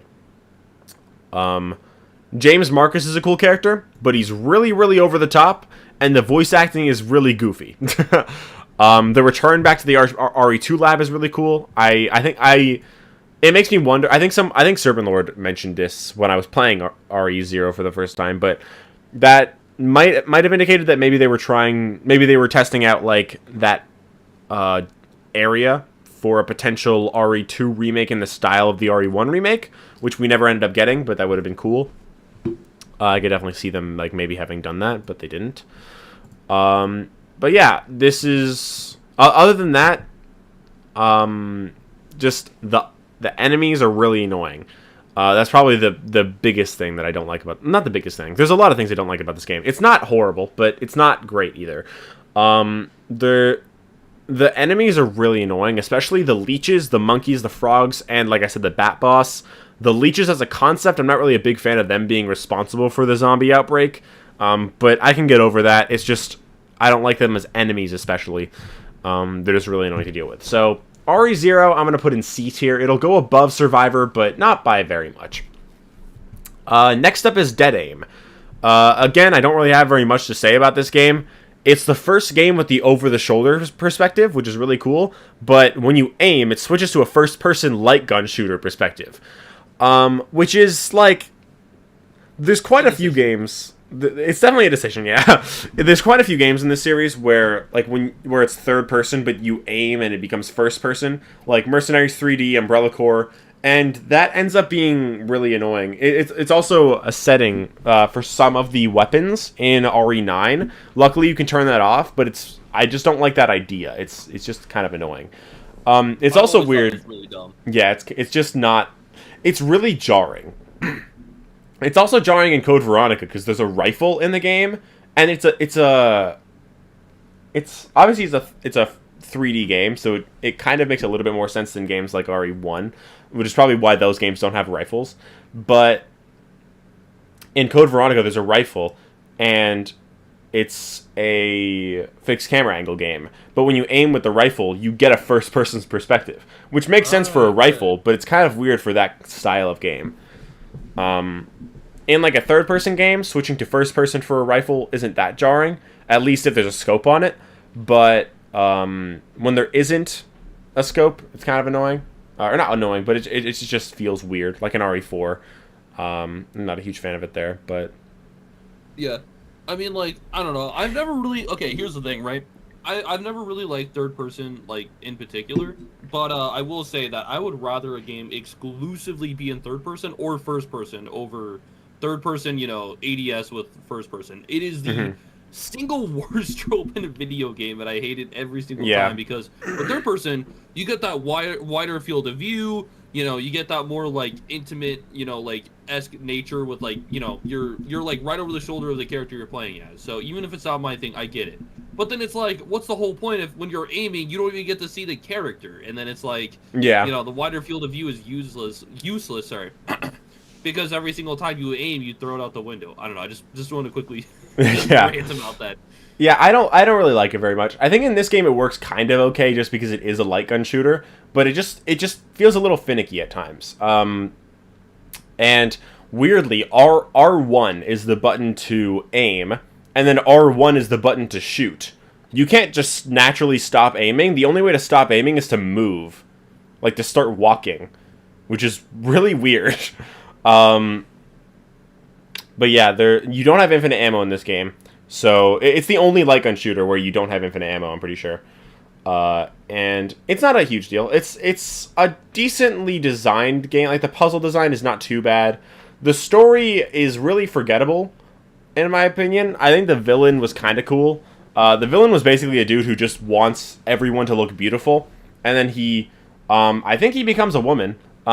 Which I guess all power to him. That's this game? Yeah. Oh, okay. It's yet another game that takes place on a boat. But yeah, the final boss is complete ass. It's one of those games where it's like you save up all of your ammo for the final boss, like all your good ammo, and then you get a gun that has infinite ammo that is specific to the boss. That's one of my biggest issues with RE5. It's like, you save up so much ammo for the boss fights, and then you don't even use it on the boss fights because you get like it's a gimmick fight. And also that boss fight, I literally got stun locked on it. Like, the guy hits you, and then you fall to the ground, and then you get up, and then he can hit you again immediately. Like, I literally got stun locked on that fight. Like, I could not, like, and I'm not even saying like just a couple times. No, there was one time that happened, and he kept hitting me over and over again until I'd used all of my herbs, couldn't move, and until I died. Like, he didn't stop ever. And that's just the dumbest thing ever. I think there's also quite a few annoying enemies in this game. There's like these frog things that are really annoying. Overall, this game is not too bad. It's okay. The game mechanics actually work surprisingly well considering they're a stupid concept. Like, switching to first-person light gun shooter, it feels weird, but it works well, all things considered. The game is better than Survivor, but it's not better than Zero, so I'll put it right there and see. It's not too bad. Next up is the Outbreak games. Now we're getting to the games that you can actually talk about, because you've played most of not most of them, but these games before. You have. So what are your thoughts on Outbreak? Outbreak. I feel like I have a very complicated thought process on Outbreak, because unlike, when you're talking about like RE, like the original trilogy, it's like, these games are good with a few caveats. With this game, it feels like it's half caveats, half like it's okay, with like a smidge of goodness in there every now and then. Yeah. So this, so to preface, Outbreak File 1 and 2 are basically more or less two halves of the same game with some minor tweaks in File 2. And it is a online multiplayer co-op game in the style of, like, I would say more akin to like RE1-esque gameplay, except just in real time, which is really weird. Especially if you're playing solo. But for multiplayer, it is super jank, and it is. I'll let you take it away in that regard. So this game is definitely fun to play with friends, but playing it solo is just brutal. When I played it for the first time, I played it on solo, and it sucked. It was not fun at all. When you do play it with friends, it's a little fun, but that's because you're playing with friends. Like, I can say the same thing about Umbrella Corps. I enjoyed playing with you guys, but the game was still ass. The game is very janky, and it's difficult. It's especially difficult to set up nowadays, because the multiplayer isn't online. Like, it's gone now. Yeah, it took us 2.5 hours to set up the online. I just messaged you on Discord like the night before. It was like 7 p.m. God damn it, I said it. It was like 7, maybe 6 p.m. The night before, and I was like, hey, I was gonna stream Lego Batman tomorrow. This is the first stream of this channel. I was gonna stream Lego Batman tomorrow, but do you want to wake up at 8 a.m. and play Resident Evil Outbreak with me? And you're like, yeah, sure. I'm surprised you said yes. Honestly, I did not expect that. I was gonna stream Outbreak like solo if you had said no again, and I was gonna actually lock in and try to actually beat it. But I am glad you said yes, because it was way more fun with you and LED. Yeah, which, by the way, even after I knew how to set up everything, it still took me like just shy of an hour to do all the setup process with LED. So by the way, if anyone's wondering, you're like, how are you gonna play a game when servers got shut down like 2 years after the game release? Okay, so basically, the Japanese version, I don't even know how it works. I guess like they tied the fan servers to like the Japanese version, which I don't know why it's the Japanese versions. There's probably an explanation for that, but anyhow, you gotta like sign in through this website, and then you gotta go through like an emulator, which I think you could. I guess maybe you could use a PS2, but I thought it was region locked, so it's like I have no idea. Point is you use an emulator, you like preemptively sign in over everything, and then it uses like your IP address to like automatically sign in game, so you don't have to use its like weird like uppercase wide characters to like sign in manually. Yeah. And then you can play online. Which, by the way, it is very janky, because the games are like, it was for the PS2. If it was for 2003, PS3, I feel like these games would be probably way better. Yeah. I think that it is really janky, and some of the I only really played as Kevin for the most part, and he was fine overall. But the problem with online is that the zombies often teleported for like inexplicably. Like I'm waiting as Kevin for them to get close to me so I can kick them and run past them. But as I'm waiting, they're like 5 feet away from me. I'm getting ready to kick, and then they teleport straight into my face and grab me, and it's like, what the fuck? I was trying to kick you. And then, so then I take damage from that, and that's just annoying. And also the bleeding mechanic, it makes sense, but it's so annoying when like you get hit and it's not even your fault. A lot of your deaths and getting hit in this game, it's not really your fault. It's the fault of the laggy and jankiness of the online mode. Well, if maybe if you didn't like go into like the slowest walking speed possible when you went into bleed, I don't think it would be as bad. Yeah, if it was, What happened? I'd honestly prefer bleeding being like a temporary poison, like where it just like slowly lowers your health, but it doesn't, like, it doesn't last forever though. Like I feel like that would just be better, rather than slowing you down the same way it would like if you're in danger, you know. Also, it's dumb that green herbs can sometimes not bring you out of danger.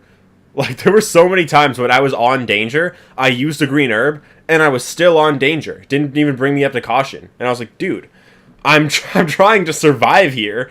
It would be nice if we could live. Kevin does have a lot of health, too. Keep in mind, Kevin's, like top 2 characters in the game, and he also has a shit ton of health, so just keep that in mind. Yeah, I guess. So I guess he just has more health in the danger mode. Remember, Yoko can go from, like, danger to, like, fine, I'm pretty sure, even if it's not, like, full health, because, like, she has such a pitifully low amount of health. So, yeah.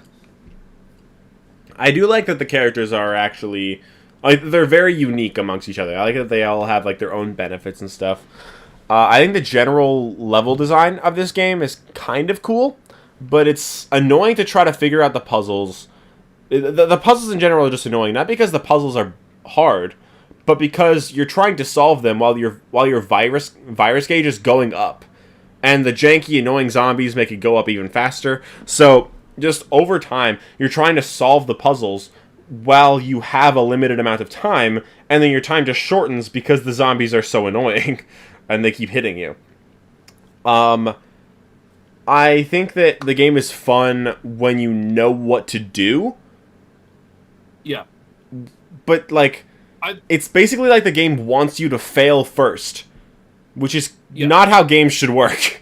Well, 2 things. One, I think the problem with the biggest problem with this game is that it doesn't let you have, like, even when you're playing on normal, the game is severely punishing. It doesn't let you get, like, a sloppy run in where it's like, well, I could have done a lot better, but I still had a lot of fun doing it. It's you die and die, you die over and over again until you get, like, a really good run. And then you're like, you don't feel accomplished at all because it didn't feel like there was like a good build up to it. It was just, well, I got the least amount of bullshit this time, so there we go. And I feel like if we played on very hard, we would still be playing it. We wouldn't have finished it. Honestly, I was actually doing a few runs of hard and very hard. I would say that it's not as bad. Maybe multiplayer with the teleporting zombies, it might make a bigger difference than I think. Yeah. But once you know exactly what to do, and you know like the new like hard and very hard locations, which that's a thing by the way, different locations for different difficulties. Yeah. But once you know preemptively everything in advance, it's actually not as bad as you think. But the problem is getting to that point is my biggest problem with the game. Is that like RE1, you can make a ton of mistakes, but like you're still surviving. You're using resources to make up for the mistakes that you're making. Like if you take a hit, you take a herb. But in this game, like if you waste any resources or don't use them correctly, it can result in death or having to restart because like whatever. It comes out to be more frustrating than anything. And maybe to some people that's cool, but for me personally, I don't really enjoy like that much trouble in video games, and I probably won't come back to the game anytime soon. Yeah. I probably won't ever play it again unless there's a remake that comes out for it. See, the Resident Evil games they all encourage replayability. They all encourage you to replay the game over and over, get better scores or whatever. But they do that after you've already beaten them. This game encourages replayability after you die 50 times on your first attempt, and that's just not fun. It's not fun to have no idea what to do and not have enough time to figure out what to do. That just is annoying to get through, and it's not enjoyable to me. I think there's some levels that are generally decently designed. I think that Hellfire and Below Freezing Point are generally well designed. I think that they're cool concepts too, especially Below Freezing Point going back to RE2. But I think Decisions is a cool level in general, but it also drags really long, and the bug enemies are really annoying. Outbreak 2 is a little bit... The level is 25 minutes, by the way. Yeah, and the other ones are like 10, 15.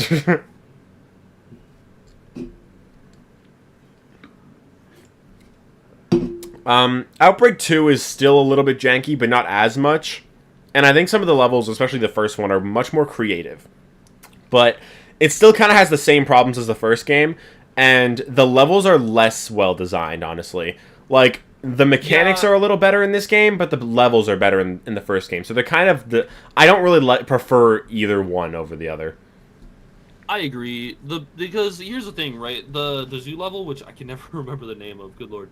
Yeah, I don't remember. It's a really good level. I would argue actually like one of the best of the entire game. Yeah. Because there's a lot more leeway to like make mistakes and like there's still like tense moments and stuff. But the problem is that the rest of the game is not like that. I would definitely say that like I definitely do agree. Not in terms of like mechanics, but just like overall level design. It's just kind of like generally weaker. I wouldn't say like it's an objective downgrade because I would say both games are like definitely in the same category, which, you know, especially since like some of those levels were already designed like with like the first game in mind, and then they just like brushed them up for the second game. Yeah. And just like, you know, like put the finishing touches on them, and you can tell. But at the same time, I don't really have a preference. But at the same time, like I would say that the levels are generally weaker in the second game for sure. Yeah, I think the elephant is a really cool idea. Yeah. I think the level with the plants and with the Axeman, I think that was probably one of the better levels too. It was really linear, but I think it was a cool concept. And I also think that it's cool to go back to the RPD for... I forgot what the fourth level was called. But that was cool. And it's cool seeing Marvin get bit, too. And just, like, seeing, like... that scenario is very, very much shown to be canon. And it shows, like, how Marvin got to where he was in RE2. And I think that's a really cool idea. It's obviously decanonized because RE3 shows us how he got bitten. But I do think that it is cool to see that. But the fact that you have to survive for so long at the end of that level, I've heard some people say it's like 10 to 15 minutes that you have to survive.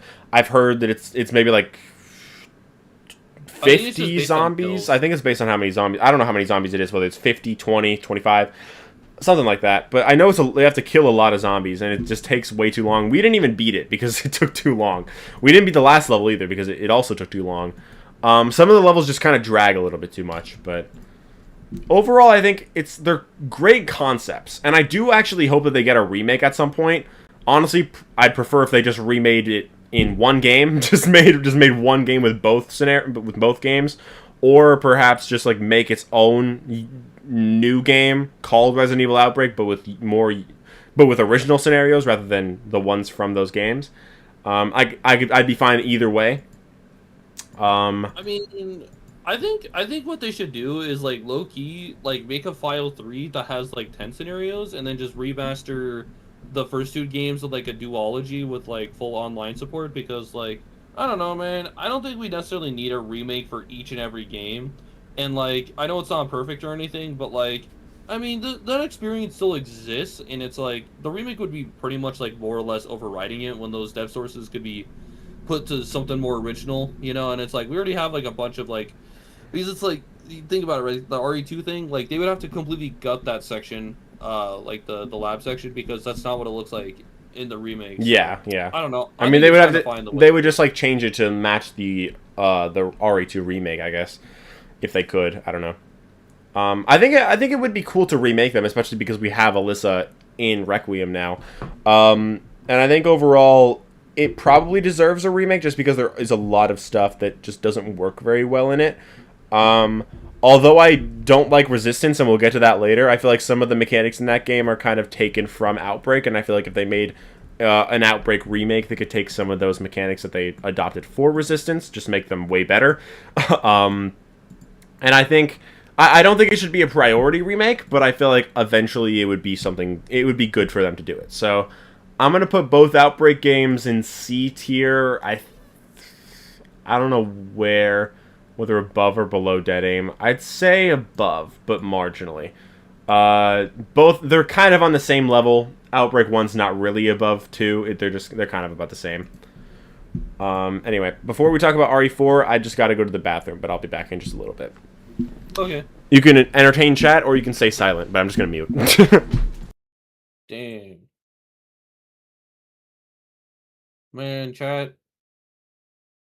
All right, chat. So, oh man, what the hell do I even talk about? All right. Ayo, brother, I'm married now. Freaking Leon S. Kennedy Goats. Welcome to the chat. Can't believe it. That was like 12 minutes ago. Hi, Frebby. What's up, bro? I'm the chat reading Evan, I guess, for now. You know what? I'm gonna talk about Arkham because I've been playing those games lately. All right, so fellas, so listen. I've been playing Arkham. I played Asylum, City, and now Origins. I still have to play Blackgate and Night, obviously, at some point. But yeah, they're pretty fun games. I gotta say though, City's probably my favorite for right now. Oranges is a little goofy. I feel like the progression tree is a little weird. The Dark Knight challenges are also kind of goofy. The story for the most part though is pretty strong in that game, but I think City barely beats it out just because, well, they both have Joker fatigue stuff. I don't know, man. Real. Also, I definitely get why people compared Insomniac Spider-Man to Batman. Like the Arkham games, I mean. They like the free flow combat and just like zipping from enemy to enemies is definitely pretty similar. I won't lie. Maybe for the exception of except maybe the triangle button, you can just go straight to an enemy, I guess. I don't know, man. But yeah, well, I mean, I don't know, chat. What games have you been playing?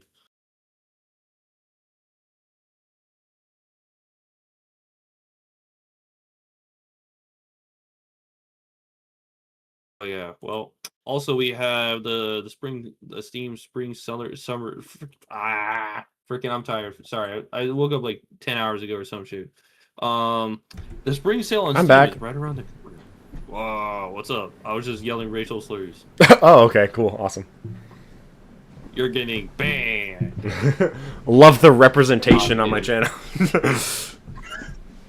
No, I was just talking about the fact I've been playing the Arkham games recently because nice. I got nothing else to talk about. Yeah. Alright, so how many games have we gotten through? 1, 2, 3, 4, 5, 6, 7, 8, 9, 10, 11, 12. We've gotten through 12 of 30. This is taking longer than I expected. I've been yapping a lot. Hour and a half, by the way. Yeah. Anyway. Man, I don't even know if I'm going to get through this whole stream at this point. Me neither, honestly. I might have to leave for dinner at some point.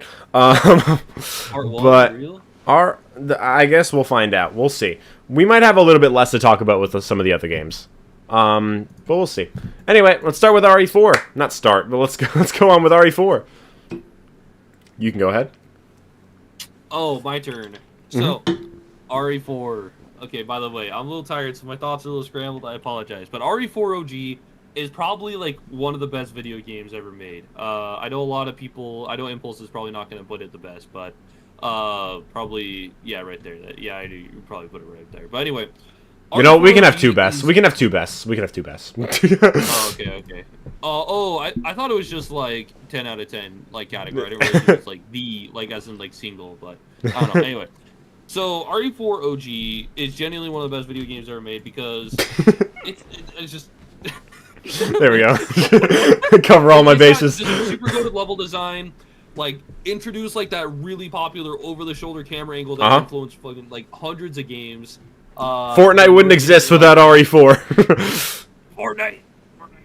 That's why it's called Fortnite, because it's RE4. Yeah, I cracked the code. Also, shout out this game because it also led to Dead Space being a thing, which is also one of my favorite video games. Well, Dead Space 2, more accurately, is one of my favorite video games of all time. Yeah, I still got to get around to it at some point. Listen, bro, Dead Space 1 and 2 are peak, brother. I heard 3's not that good, but it's co-op, bro. We could play it. Yo, bro. probably not for a while because I got to focus on Silent Hill and Tomb Raider, but eventually I'm down. I still gotta play those games. But oh yeah, also, people will say to you with a straight face that Ashley is annoying in this game, but then, like, I gotta keep it a buck, bro. It's a skill issue. I think her character is a little annoying, but protecting her is, I mean, it's kind of annoying, but it is a skill issue.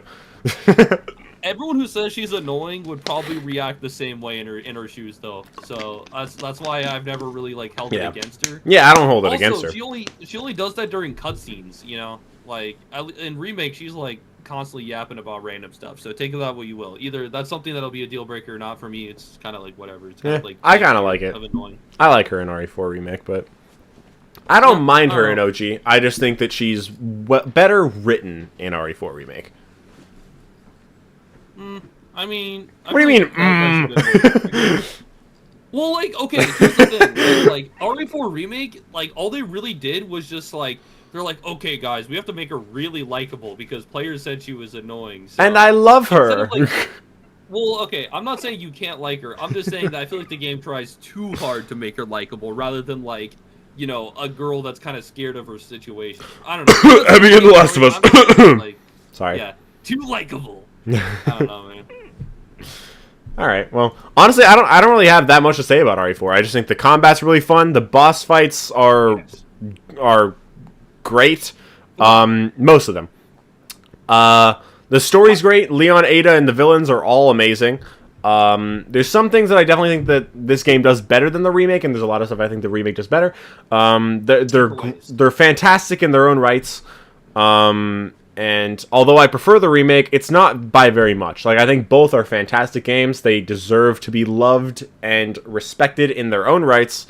And I think although this game is very cheesy and silly and funny, it works very well for the vibe that this game gives off. One thing I will say is that this game doesn't adapt to this version of Leon very well, just because, like, just compared to the original RE2 Leon, like, he's a little quippy in that game, but he's a completely different person in this game. I will say the remake does that way better, where it's much more of a natural progression, but it's not that big of a deal, especially since that was a PS1 game, and then this is a PS2 era game, so it's not as big of a deal for that to be a little bit, for this to be a more drastic change. It's not a huge deal. I just think that the remake does that a little bit better, but I think everything... I will say that, like, I think everything else is really fun. I think the OG handled Leon really well. Like, you saw like glimpses into, like, oh wait, does he actually think about what happened in Raccoon City? Like a lot more than we think. Like, we get little glimpses of it, and like I really love how, like, it doesn't, like, try to overstay its welcome. I get, like, why people like the broodier tone of the remake, but I really like how, like, there's equally, like, goofy stuff happening, and also, like, you know, it definitely does take things a bit more serious from time to time. But also I will say that, like, as much as I love this game and I will blaze this game, I really do not like Separate Ways in this game whatsoever. I don't hate it. It's just there.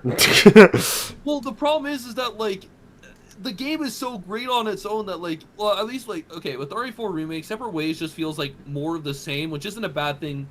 It kind of feels like a bit much, but at the bare minimum, it's still, like, pretty good content and definitely worth the $10.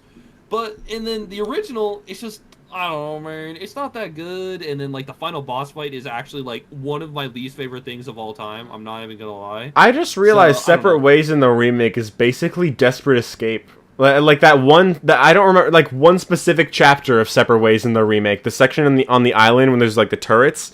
It's like basically it reminds me so much of Desperate Escape now that I think about it. From RE5. Yeah, a little bit. I don't know why. It just randomly that popped into my head. Which boss fight don't you like? Like which Separate Ways don't you like the boss fight? The Souther boss fight. In the remake or the original? the original, bro. Oh my. Oh well. Oh, yeah, I I'm hate not that. a big fan. Like, I'm not a big fan of it in the remake, but at the very okay. Well, actually, in the remake, it is probably the one of my least favorite boss fights in that entire game. But it is still an infinitely better boss fight than the one from RE4 OG. So I'll give it that. I actually love the boss fight against Sadler in the remake, but I the only problem I have with it is just him going through walls. Like, besides that, I think it's really well designed. I think I'm it's really starting fun. to realize we critique the game for different reasons. Yeah. I'm I just think professional, so yeah. I think I did too, and it was very annoying. But I think that this game and the remake, they're both amazing, and they do very different things with some of the characterization, some of the villains. They both do them well, but differently. I like Leon's like cheesy action humor and less serious stuff in this game, and I like his more serious but still cheesy stuff in the remake. And I personally prefer the remake one, but I don't blame anybody for preferring him in the original. I think he's great in both. And yeah, I mean, I just think RE4 is a fantastic game. The not moving and shooting and like the tank controls are a bit hard to get used to, but I got used to it pretty quickly, so I don't really mind it. This was I guess the third Resident Evil game I've played. First one was RE4 remake, and then it was RE2 remake, but I didn't play the whole thing. And then this is my third one that I played this is my second one that I played all the way through. So Yeah. Yeah. I will say also something this game does a lot better than the original is having the bosses like talk to Leon like way more. Like, yeah. Literally, like Salazar, like basically doing all his radio clips in that one boss fight, which most of them are essentially missable. Because of that, is a little disappointing. Mm-hmm. Also, Sadler, like I'm gonna be honest, his remake counterpart is just not very good. I like him in the remake. I don't love him in the remake. I love him in the original. The original is definitely one of the things that the original Sadler, the original Sadler, I like a little bit better. The original Salazar, I like much better in the original. For both cases, I like Sadler's like quippiness. I think his seriousness works really well in the remake. I just don't like his voice that much, just because he does not sound Spanish at all. He sounds American. Yeah. But I think that him as a character, he works really well in both. I don't really mind. I'm kind of back and forth on which Sadler I prefer. Salazar, I think, is way better in the original, honestly. I still like him in the remake, just not as much. And I think that the boss fight in the original is not very good, to be fair. But it's not horrible. It's fine. What, in the original? The original Salazar boss fight. Oh, yeah, I mean, I think it's fine, honestly. Yeah, it's fine. It's not. It's just not as Use a good. rocket launcher on it. Fair enough. I can't really talk. But, I don't know, Sadler, I just think the problem is that, like, I know people are like, well, you know, he's still in, like, they're not really flashbacks, but, like, you know what I'm saying? Like, those little dream sequences. Yeah, I know what that, you're like, talking about. Minecraft. Yeah. I don't think that really counts. So like, It doesn't if you count. really, Yeah, it's not the same. Yeah. So the problem is that like the Sadler in the original, dude, he is such a smug asshole, and that's what makes him so great. Is that you can tell that he's basically just like doing all this for his benefit. Like he manipulated, you know, Big Cheese or Mendez and Salazar and all that. But like you don't really get like that vibe from the remake, and there's just not nearly as much like complexity, and he's just almost entirely two-dimensional for the most part. Like, That's fair, yeah. It feels weird because like Krauser, I know people will be like are always like, oh yeah, you know, he is so much better than than the original, but I would actually argue it's more like a side grade just with more depth. But the problem is that like they gave all the depth from the other villains to him essentially. So it's like, yeah, he's cool, but like it came at the cost of like Salazar and Sadler being, or even Mendez to a pretty big degree being like huge downgrades. So I like Krauser better in the remake. I like Mendez's boss fight better in the remake. I think him as a character I don't really have an opinion on who's better. Like which game he's better in. Salazar, I definitely think is better in the original. Sadler, I think is I enjoy him more in the original.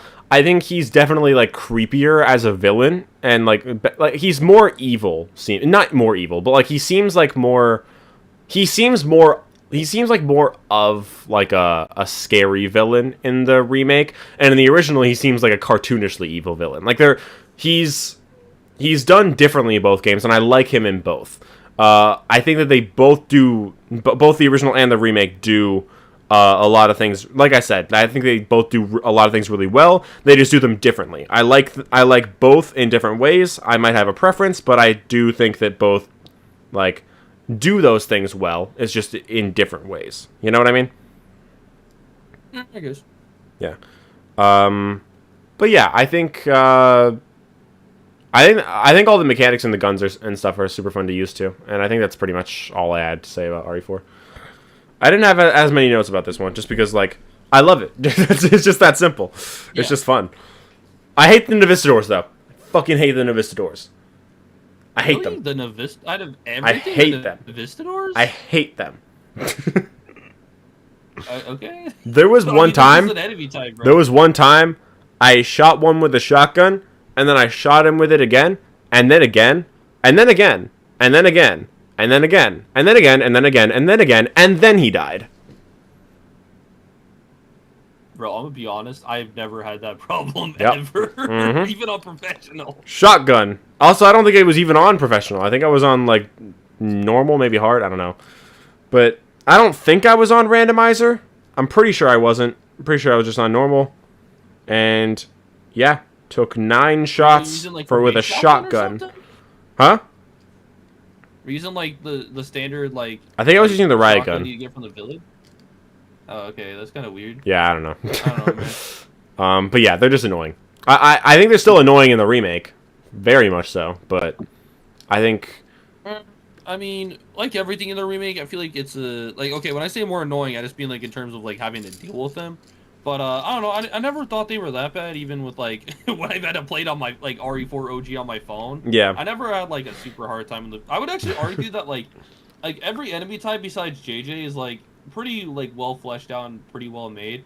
I know a lot of people complain about the island section, but like I'm gonna be honest, I don't never mind it. really understood the hate towards the like the island section either version of the game. So I don't know. I mean, I think the only problem with the island is the problem with RE5 too. Was just like the idea of it, of the enemies having guns in this game just doesn't really fit Resident Evil very much. But that's only really one enemy in RE4, so it's not really that big of a deal to me. Like just like the Gatling Yeah. gun guy, I don't really like. Besides that, there's not really any Plus- enemies with guns. Yeah, I mean, plus with like JJ, you can just like magnum him in the face just a few times, and he's pretty much done for. Yeah. So, like as long as you play smart, like he's not too bad. It's more so just like randomizers where he's like, man, fuck that guy. Yeah, he spawns out of nowhere. You're like, fuck, I'm dead. Plus, he can shoot through walls in certain like levels too. Oh, so- really? Yeah. Damn. All right. But yeah, love RE4. It's peak. Anyway. Now on to Umbrella Chronicles. I don't have any notes for this game, just because there's not really much for me to say about it. Umbrella Chronicles and Darkside Chronicles, I don't really have much to say about them. Like, I think Umbrella Chronicles is a solid B tier. It's a fun game. It's just a light gun shooter. And I enjoy it, but there's definitely some parts that are kind of annoying. The light gun shooter style is not my favorite style of the series for sure. But I don't mind it, and I think it's cool to like get more perspective, on Wesker, especially since this is basically like him recounting the events before RE5 comes out. Like this game came out like shortly before RE5, I think like a year or two before. So it's basically just like a reminder of everything that he's done, pretty much, so that we just have him fresh in our minds for RE5. That's pretty much the point of this game, and I think in that sense it works pretty good. Not really too much to say about it. So next up, RE5. What are your thoughts on RE5? I kind of go back and forth on this game. I feel like a lot of people kind of give this game a little too much credit. Now, okay, I just want to preface, I'm not saying that this is a bad game or even overrated for that like fact. I feel like what I'm just trying to say is that I feel like a lot of people kind of overlook certain aspects of this game just because like the co-op is fun in this game. Mm-hmm. But overall, I would say it's a pretty good game. I don't think I would say great or even amazing for me personally, but I definitely do think it's worth the playthrough for most RE fans at least once, just with the buddy or even solo. I love the story of this game. And I love the combat of this game. You've said this before. It's basically just RE4, but a little bit faster paced. And I think that works really well for this game. Like you said, the what's it called? The co-op is fun. I played it once with you. My first time playing, I played it solo, and then the second time I played it with you. And that was really fun. I think overall, the game is very fun to play. And the story with Wesker, I love it. His boss fights kind of suck, but most of the boss fights kind of suck. Pretty much every single boss fight in this game, besides I think the last one against Wesker pretty much, is a gimmick fight. And it's not a very good gimmick fight. All of them, like, you save up all your ammo, you're like, oh yeah, I'm gonna fuck up the next boss fight, and then you get to it, and you get a specialized gun for it, and it's like, bro, what did I save all of this for? It's like, it's basically just useless. That I don't like at all. That's one of my least favorite parts of the game, just the fact that every boss fight is a gimmick fight. It goes a little off the rails when we get to the volcano, but that boss fight was fine, I don't mind it. The boulder punch is so dumb, but it's funny. I think,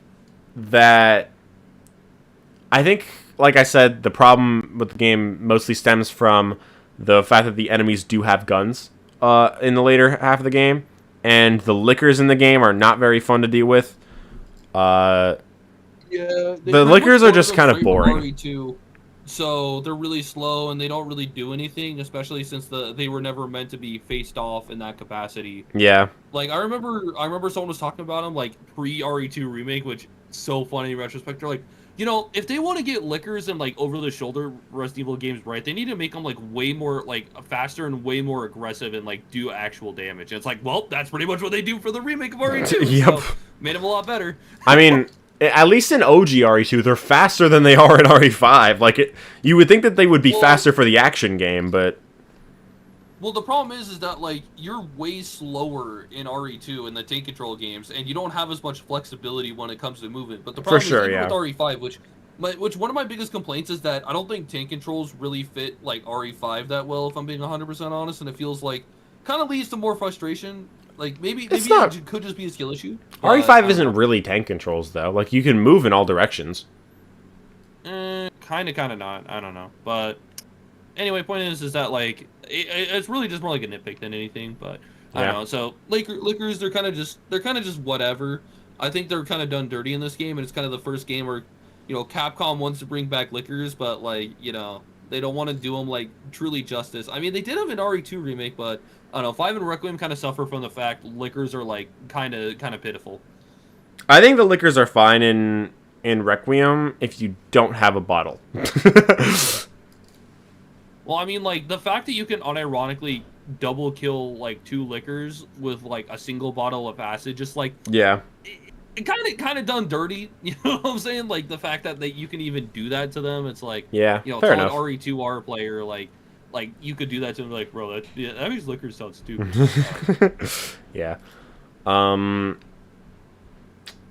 think I don't really like the inventory system in RE5. I like that it's live. I think that works really well, especially since it is a co-op game. But I do think that it is a little small and annoying to deal with in some areas. But for the most part, I don't really have a huge problem with it. I don't really have that many big problems with RE5. I just think that it's RE4. I think it has action a lot, but it still has like a small amounts of like horror elements to the point where it's like it still has like the Resident Evil nature. RE5 is where it gets a little far from it, and it's like RE6 is when it like goes completely off the rails. And I think that they're like. I enjoy RE6 just to play some of it. Some of it is fun. Yeah. But I think that the game, it just gets too far away from, like, the Resident Evil, like, the origins of it. Like, where it came from. What's the word for it? Like, the spirit of it, I guess? It just doesn't feel like Resident Evil by that point. And RE5, it's like... It kind of does, but it's push like barely, like it's getting there, you know. It starts straying a little too far by RE5.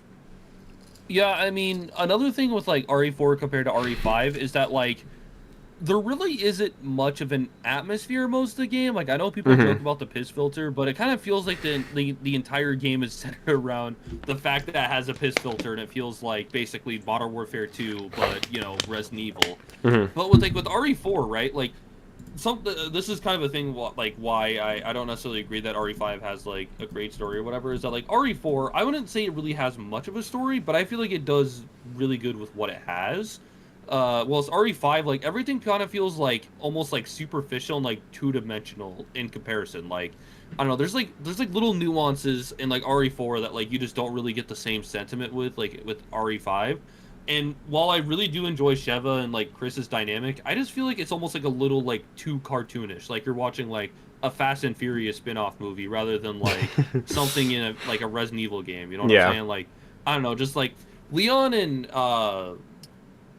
Leon. I almost said Cherry. Leon and Ashley's dynamic in RE4. I just feel like it works a lot better because like I don't know. I basically I really love Sheva. I really like Chris, but I just feel like their relationship is a little too superficial at times, and I don't know, it just feels too much like a kind of like a $5, you know, like bin like action hero movie rather than something with at least like a slight amount of nuance. What I love about the story is mostly just all the stuff with Wesker and like Jill and stuff like that. I like that stuff a lot. I think Excella is a little annoying. That one fish guy is kind of annoying. But there's definitely a lot of stuff that I love about the story. I just think that I think eventually, whenever they do remake it, which I think is inevitable, they need to cut back on the gimmick fights and make the characters more character. You know?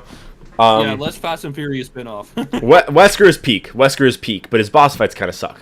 But Wesker is peak, so he's fine. I don't. You can keep him mostly how he is. He's definitely going to be different based on how he is in RE4, but like for the most part, keep his nature the same.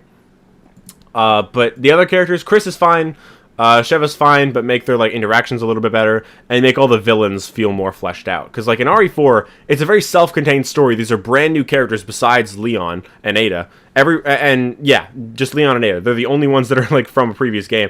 So it's just better to, and Wesker a little bit, but he's barely in the game. It's just better, like the fact that those characters are so fleshed out.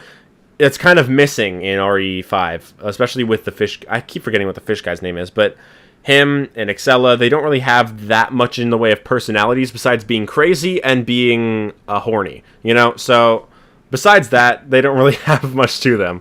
So I think just like whenever they do remake the game, it's just better if they flesh them out more. That being said, I do love RE5. I am going to put it decently high, but not like at the very top. I'm going to put it in A tier. I'd probably it's your tier list. I'd probably put it above RE1. It's mostly just like in terms of enjoyment. Like I just love playing the game, and I love the story of the game. There's definitely a lot of stuff that I don't love about it. It kind of in the same vein as RE9, but like overall, I still like it a lot. So yeah, next up is Darkside Chronicles. Again, I don't really have much to say about this game. It's another light gun shooter. It's basically the same as Umbrella Chronicles, except it's about Leon, basically. The focus is on Operation Javier, basically the origins of Leon and Krauser. And it shows like what happened there, and it shows everything that led up to it. So it like gives backstory on RE2, Code Veronica, I believe. I don't remember what else. I don't remember what else is in this game, but I know there was RE2, there was Code Veronica, and there was obviously Operation Javier. I think there was a little bit more than that, but I don't really remember what. The fact that I'm forgetting what happened in this game is probably not a good sign in terms of like where it's going to go on the list. It's not going to go super low. It's just not one of my favorites. I'll put it like right there-ish. I think it's fine. I prefer Umbrella Chronicles. I think this game is just like, it's lacking a little bit in some areas, but it's still overall pretty fun to play. So yeah. Next up is The Mercenaries 3D. This is a D tier game. I think I'll keep it at the bottom of D tier for now. It's there. It's a 3DS game. It can't really be that good. I mean, it can be good, but it's gotta like be triple S because it's got the RE1 remake outfit. I'm just saying, bro. the fact that this is a 3DS game, so I can forgive some like jankiness to the game. I don't mind that much. But but it does have the problem of being a third person game that switches to first person when you're aiming, and I don't like that. Yeah. Also, the controls are kind of weird. The Y button on the on the 3DS, which is square relative to a PlayStation controller. That is the button to shoot. That is the button to melee, and that is the button to interact with literally everything. Usually it's X, so it's kind of a little weird, but I don't. It's not a huge deal because it is a 3DS game. Maybe that button was just more universally used on that. I don't know, but it just feels a little bit weird, like from a Resident Evil standpoint. But like it's just a little jarring. Just the controls in general. It's not like a huge deal. I don't mind it that much. It's just like. One of my biggest problems with the game is that in the Mercenaries, usually there's mini-bosses.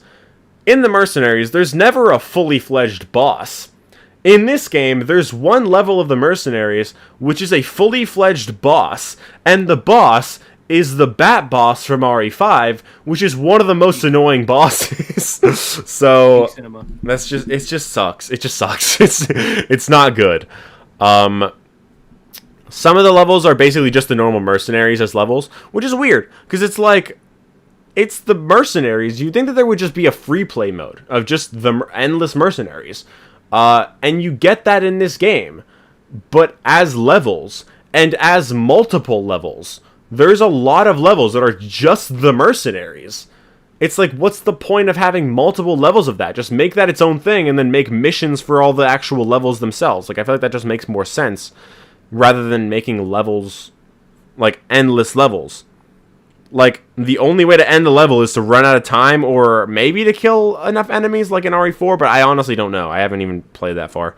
Because the thing is, with this game, because it's a level system, and because there's multiple levels where you're doing an endless Mercenaries run, I don't feel motivated to play through the whole thing. I feel motivated to get a decent score, and then to let the time run out because I don't want to continue playing it that long. You know what I mean?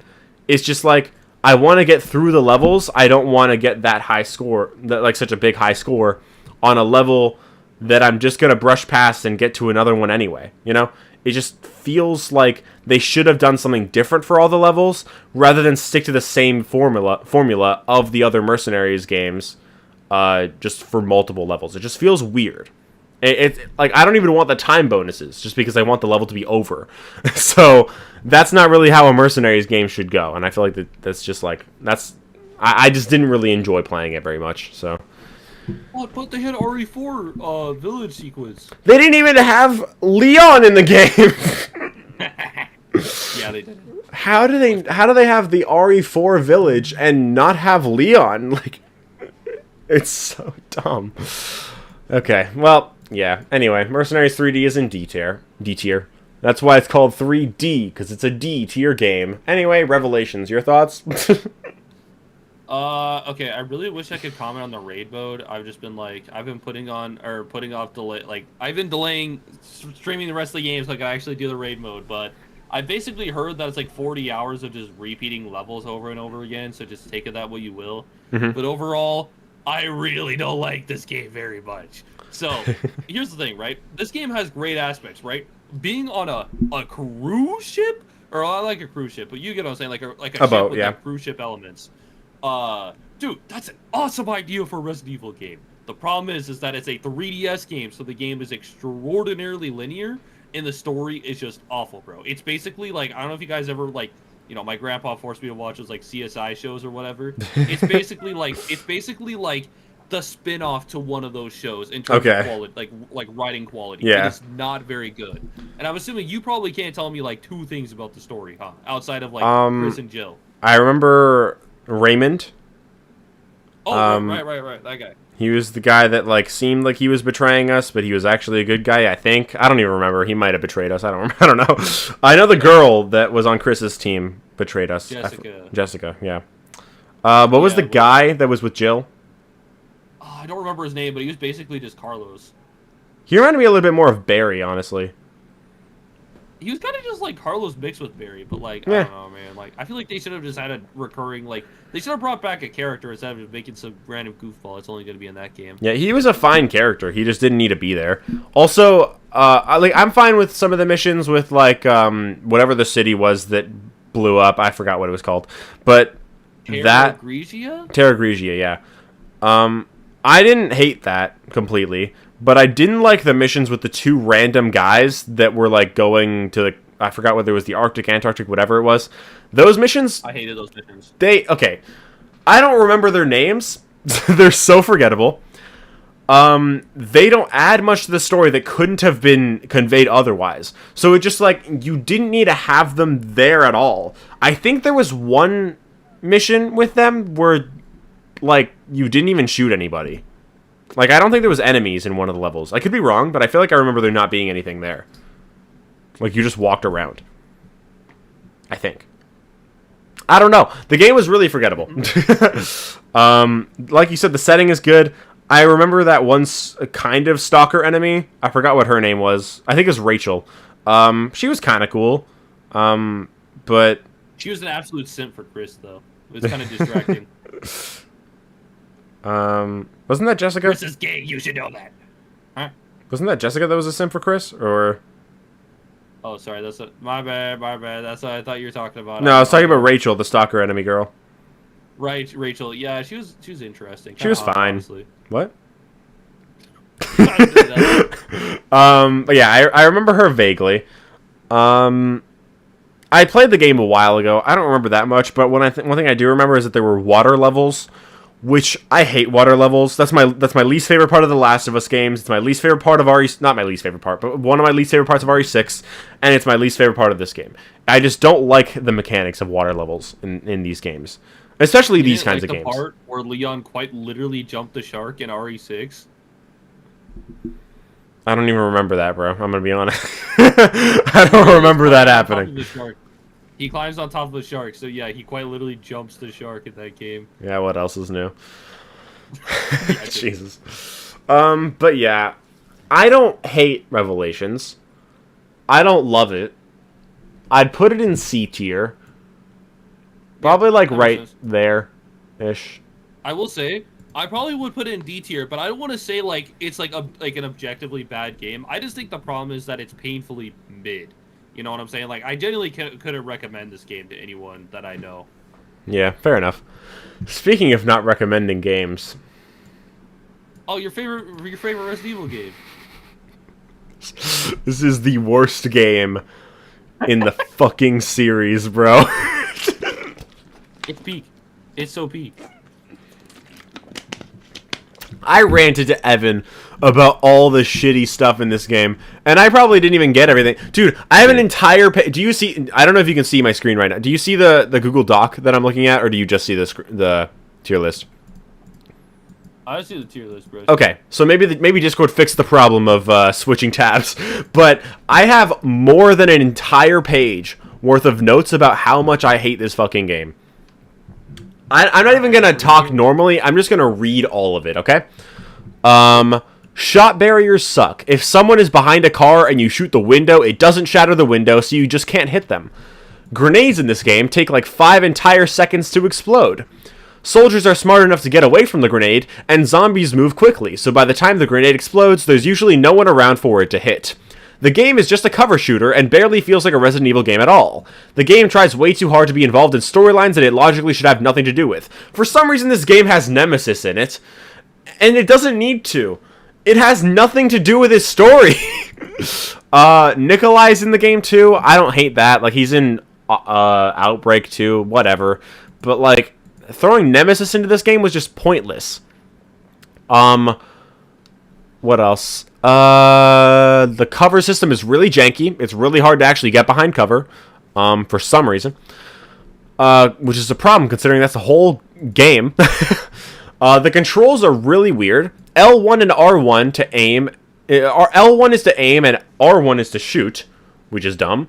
Because L2 and R2 are literally used to aim and shoot in RE5 and 6, which both came out around the time of this game. When you press L2, you have like a really weird aiming system where you like snap to areas. I think it's dependent on where your Joy-Con or where the joystick is like facing specifically. I don't know exactly how it works. It's just really dumb. I don't enjoy it. It's kind of like in Secret. I don't know if you played Secret. You played Secret of the Mimic, right? Play like the first hour of it. Do you remember the like the lava power puzzles? I forgot what they were called. Nah, I didn't get that far. No. Well, there's these puzzles where like you're trying to turn on power, and there's like lava in like these tubes, and you have to turn them around. You have to move them around, right? And when you do on PS5, when you have to turn them, like rotate them, right? And rotating them is rotating your joystick, which is a kind of weird mechanic, but it kind of works. In this game, that's kind of what the L2 aiming system is, and it's completely useless. Like, you don't need to do that. It's pointless. It doesn't do anything. I never used it once, except when I was testing what it did. R2 is to throw a grenade, which is stupid because that's always the button to shoot in every other game. And the amount of times I've gone to shoot and accidentally wasted a grenade is just... Bro. It's just so annoying. There's also bug enemies, kind of like the ones in RE4 Remake, that like attach to the back of a zombie's back and makes them more aggressive. I don't know why they're there. It can involve that, and it can involve Nemesis, but it feels forced, and this game doesn't really feel like a Resident Evil game at all, so showing things that are explicitly related to other Resident Evil games, like 4 and 3, it just feels like... It's like, I like the fan service in RE9, even if some of it doesn't make sense, but this game has fan service that just is just pointless. It's just not fun to experience. Hype moments in Aura, Impulse. Hype moments in Aura. Well, at least RE9 has those. This doesn't even have those. Impulse, I was being derogatory. I know. This game doesn't even have the good stuff that you get from Nostalgia Bait. It's just like, it's just there. Like, it's just... It doesn't have any of the positives, and it has all of the negatives. The game is non-stop action. The gunplay is not very fun. Fighting zombies and humans with guns at the same time is really annoying. The characters aren't memorable at all. The models and the graphics are kind of bad for the time compared to like RE5 and 6. Especially considering RE5 came out before this game and RE6 came out the same year as this game. The hunters are the worst hunters in the entire... Dude, I hate the hunters. I hate them. I hate them so much, dude. Dude, oh my god. Like, dude. I fucking hate the hunters in this game. Damn, okay. I hate them. Especially if I'm using a character that has an assault rifle. What the fuck was that? No, You just get spanked over there? What the fuck was that? No, I was just bored, okay? Oh, okay. So you decided to spank yourself. I understand. No. God, dude. But yeah, hunters fucking suck. Even on normal difficulty, maybe it's partially a skill issue, but I know it's not entirely a skill issue. The difficulty is so unbalanced, even on normal difficulty, and even on casual difficulty. Crimson Heads are in this game, and what's cool in RE1 is that they're scary, and they do a lot of damage, but they don't have that much more health than a normal zombie. They have a little bit more, but not that much. In this game, they have a lot of health, and if you're not using a shotgun, they pretty much never die, or they never stumble until they die. And they run at you like World War Z zombies, and they just aren't scary, and they're not cool at all, they're just annoying. Towards the end of the game, there's an area where... Basically, it's the worst area I've ever seen in a game. There's a shit ton of human soldiers with guns and grenades. Leon is shooting at you with a rifle. There's a shit ton of normal zombies, and there's a shit ton of Crimson Heads that are somehow more annoying than Blister Heads in RE9, because, like I said, at least the Blister Heads can stumble at least a little bit, but the Crimson Heads in this game do not. On top of that, every time a zombie hits you, it has the chance to infect you, which slowly ticks away at your health. All of your health. And the only way to stop it is using an antiviral spray, which are rare, and you can only hold one at a time. You can also only hold one pistol and one other gun at a time, so either a pistol, a submachine gun, a pistol and an assault rifle, a pistol or a shotgun. That's basically it. You can only hold two guns at a time, one being a pistol and one being a decent or okay or good gun, whatever. The melee combat is awful. It doesn't need to be in the game, or if it was in the game, it should have been more like RE4, because it sucks here. So after that shitty-ass combat encounter, there's an unskippable cutscene where you have to choose between killing Leon or sparing him, and no matter what you choose, you end up in a completely different area, which makes absolutely no sense. And it's like a stakeout. Like one team is on one side, and the other team is on the other side. One team to kill Leon, one team to save him, including like Leon himself is on the other team as well. So it just doesn't make sense. You're in a completely new area. And there's zombies in that area too, which they don't need to be there. It's just stupid. The fact that you're fighting each other and you're in a random area, zombies shouldn't be able to get in here. If we like set up this battleground, why are the zombies here? So yeah, every time you die, you have to rewatch the cutscene again and make the choice of whether to kill Leon or spare him again. During the final battle, you're fighting against other playable characters, and they, even on the easiest difficulty, have insta-kill moves, but you don't have insta-kill moves, even though they're playable characters and you're a playable character. So you should think that you'd have the same moves, but you don't. The gunplay in the game is nothing special, and with the melee combat being ass, the game is just really boring. And with how boring the game is, you don't really feel like fighting, so you just run past all the zombies really easily until one single zombie grabs you, and then you get swarmed by a mosh pit of zombies and killed in literally like 2 seconds or less. First aid sprays don't even bring you to full health in this game. They bring you up pretty high, but not all the way. The endings are really short, they're really underwhelming, and they're really annoying to get to because the final battle sucks. And yeah, I could not name a single good thing about this game, even if I tried really, really hard to. There's nothing good about this game. It is the bottom of the barrel, number 30 on this list of all the top 30 Resident Evil games. This is number 30. This is at the absolute bottom of the list. This game sucks ass. I never want to play it again. I hope it never gets a remake for any reason, because I don't want to replay it before that remake comes out. Fuck this game. Anyway, moving on to RE6. Thoughts on RE6, Evan? Man, how do I put this in layman's terms? It fucking sucks. Alright, so the game is 20 hours long. A game that already is a slog to play. They want you to play it as long as possible. And also, all 4 of these campaigns play like ass. Everyone keeps talking about how Leon's is, oh look, there's atmospheric and stuff. Oh yeah, it's also the campaign where you quite literally jump a shark as Leon. So Leon's campaign is atmospheric at the beginning, and it's fine. And I think fighting zombies is a little fun. 15 whole minutes, and then it goes off the rails instantly. It's annoying on replay for sure. And then, like, also, Leon is heavily character assassinated. Well, actually, so was Chris Redfield, but that's besides the point. They're both dumbasses. Leon, yeah, exactly. They're both bumbling idiots, which is a complete contrast to how they were portrayed literally the games right before. Yeah. Unironically, Piers is a better character than him, and he's, like, super freaking boring. I mean, like, in relation No, to... I mean, I like Piers. I think Piers is good. I'm just saying that, like, okay, if Chris from RE5 was here, Piers would be considered the forgettable character here, and that's just a fact. For sure. Like, in terms of writing stuff. And then, Jake and Sherry, bro? Okay, bro, whatever. Like, oh yeah, we're gonna set up Wesker's son or whatever, and then it goes nowhere. Where the and fuck does he exist? Like, Sherry just has healing factor, I guess, which doesn't save her against RC syndrome for some reason, which is, like, an insane... That's true. I didn't even think about that. Yeah, so whatever. And then also, QuickTime events. Literally, some dude was so... Everything is a QuickTime event, bro. Yeah. Well, it was like, oh yeah, I'm gonna just see how often it occurs. It literally happens every 1 to 2 minutes. On average. 1 to 2 minutes in a 20-hour video game. Okay?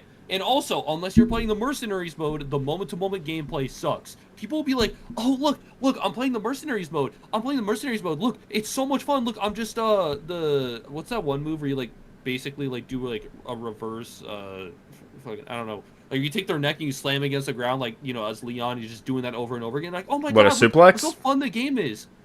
Not like a suplex, but, like, man, it's like a coupe de lait or some weird-ass, I don't know what it's called. But, yeah. point is that, like, people, when they're talking about when they're glazing this game, they're like, guys, look how awesome the game is, and they'll show just Mercenaries, bro. RE6 fans would unironically eat up a game where zombies come into a room one by one, and you literally just roundhouse kick them one by one. Yeah, that's a peak game according to RE6 fans. I don't know, man. And then Ada's campaign is like genuinely just god awful. I'm not For gonna real. lie. Every campaign to So- me is worse than the last.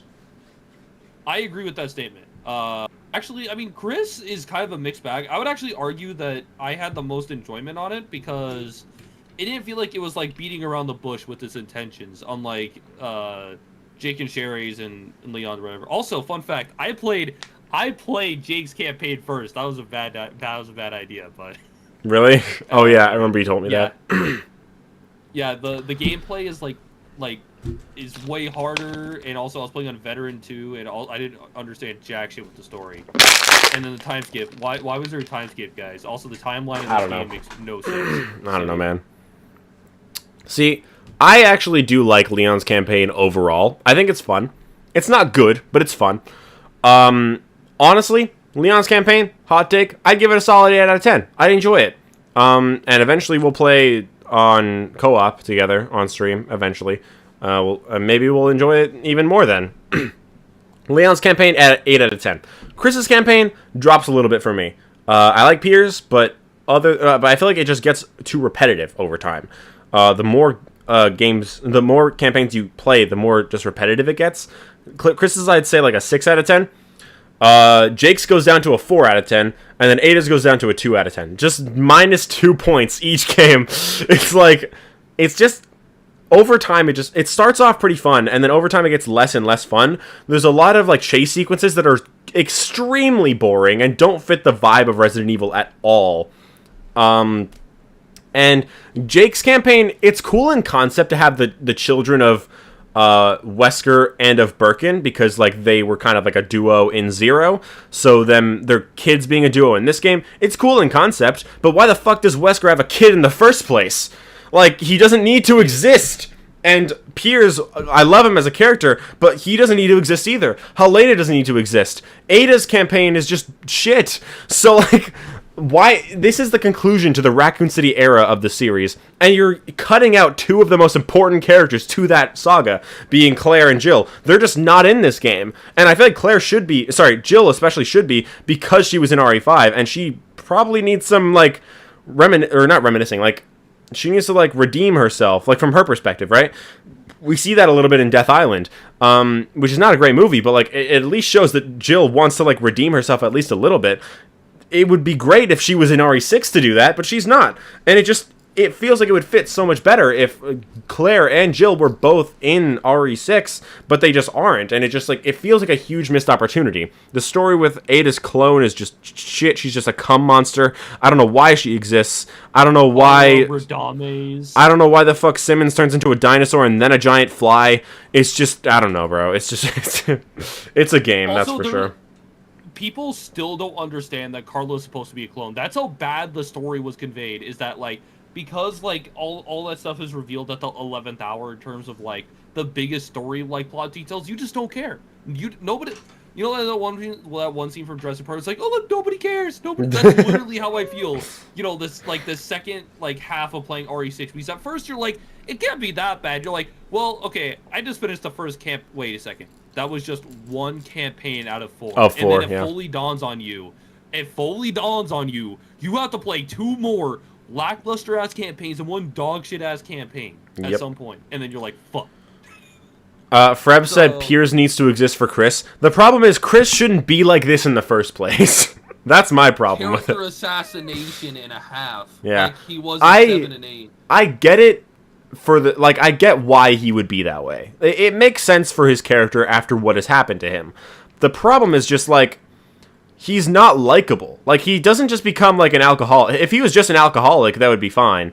But the fact that he's just a bad person is just that's what the problem is. He just becomes a dick. To look pretty and go get me drinks. Like, okay, peak character writing, bro. Okay, have him interact with fucking Cindy from Outbreak. See how that goes. Yeah, you get bitch slapped. I think what they should have done is just had 3 campaigns that were slightly shorter than the ones they got in this game. Because, bro, freaking, dude, Leon and Jill are a match made in heaven. They're both survivors of Raccoon City. They both have trauma from, like stuff related to it. And they've never interacted in the games. Just make them do it. Yeah, Sorry. And then no, you're good. Chris and Claire like are such a natural fit for each other in terms of like all the stuff we see in Code Veronica and like their experiences in 1 and 2. And then like I don't know like, what the hell they would do for the third game. Maybe like just bring in 2 random ass side characters. Like I don't know, man. I could like see Carlos them. and Billy team up or some shit. I don't know, some dumb shit like that. I think there's a I'm not few saying different ways they actually can do go. I feel like there's a few different ways they can go. Like they could do Chris and Jill, Leon and Claire, and then Sherry and Ada for some reason because they're both the side characters from RE2. I could see that. I could see Claire and Sherry, Jill and Leon, and then Chris and I don't know. I don't know. Somebody. You could have Leon and Ada, Chris and Jill, and then Claire and Sherry. I feel like that would work well. There's a lot of different routes they could have gone, and then they just decided, nope, let's not do Claire, let's not do Jill, even though they would fit this story perfectly.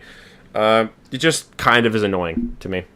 I don't think this game should be remade at all, but if it does, fucking remove Carla Radame. She's stupid. I don't care. I think the game... she's always been like one of the weakest aspects of the entire game, character-wise. I think the game should be remade, but remade. Like, make the game again. Like, make a new RE6.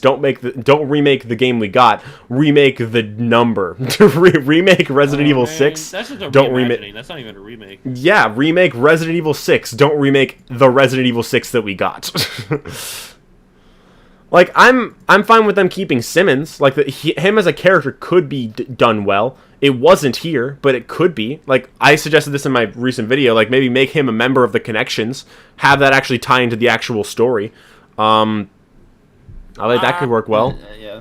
That could work well, I feel like. But don't keep it the same. I like RE6 overall. I don't love it very much. I'm going to put it, like, right... I'll put it above Revelation. Like, I'll put it in C. It's not horrible. It's not great either. Like, I enjoy it more than Revelations. Like, I enjoy playing it more than Revelations overall. But there's still a lot of shit that I don't enjoy playing in the game. So, like, even that might be a little bit high for it, but I'll just leave it there for now. I'll actually... No, I'll keep it like that. Anyway. Revelations 2. Have you played Revelations 2 or no? I only played the first chapter and got bored. Okay, fair enough. I love seeing the return of Barry and Claire. That's great. I think the enemies overall are decent. Claire's like Ganado style enemies are fine. And Barry's zombie style enemies are cool. I don't mind that stuff. It's alright. The dual character mechanic doesn't really add much to me. I don't really like Moira and Claire. Like, I don't think that you need to be able to switch characters. Like, I feel like just having them as side characters works fine. Or have them be more capable like they are in, like, RE6. Like, have them each have guns rather than have one be useful and then the other one just have a crowbar. That wouldn't really work in the case of Barry's campaign just because that's a child. You can't really play as a child with a gun. I just feel like being able to switch characters, like, it's fine. Like, it just doesn't need to happen. This game introduced stealth kills, which is cool. I do think the stealth kills are good. The puzzles in this game are the fucking worst thing. Okay. I don't know whether you've gotten to a point in the game where you need to do this, but there's a lot of puzzles in this game where you have to find a crate, pick it up, move it to one spot, and then jump on top of it to get on top of another area, right? That seems simple enough, right? It seems simple. But the hitbox is ass. And when I say the hitbox, I mean for the crate. Because you have to move the crate and stand on it, but the button to pick up the crate and the button to stand on the crate are the same button, meaning you have to place the crate in a super specific place for literally no reason. Like, it has to be one exact, so exact spot, meaning you'll have to keep picking it up and putting it back down and picking it back up accidentally and then putting it back down and then accidentally picking it back up over and over again like 10 times until eventually you get it in the perfect right spot. And then by then you just don't want to play anymore. Like, you just want to give up. Like, it's just so fucking annoying. I hate it so much. It's one of the worst games Sounds awesome. in terms of puzzles. It's one of the worst games in terms of puzzles. And it's just that one. Like, for the most part, the other puzzles aren't too bad. It's just that one specifically sucks. I hate it. I hate it so much. Overall, the game's fine. I feel like Alex Wesker doesn't really need to exist, but I don't really mind. She's fine. I think I like it about the same as Revelations 1. I'll put it, like, right there. It's fine. It's just, like, those puzzles suck ass. But that's it. You want to talk about Umbrella Corps now? I got 3 words for this game. This shit ass. Fuck this game. That's fair. That's fair. Whoops. What do I have on here? The game is super janky. It has the perspective change between aiming and not aiming.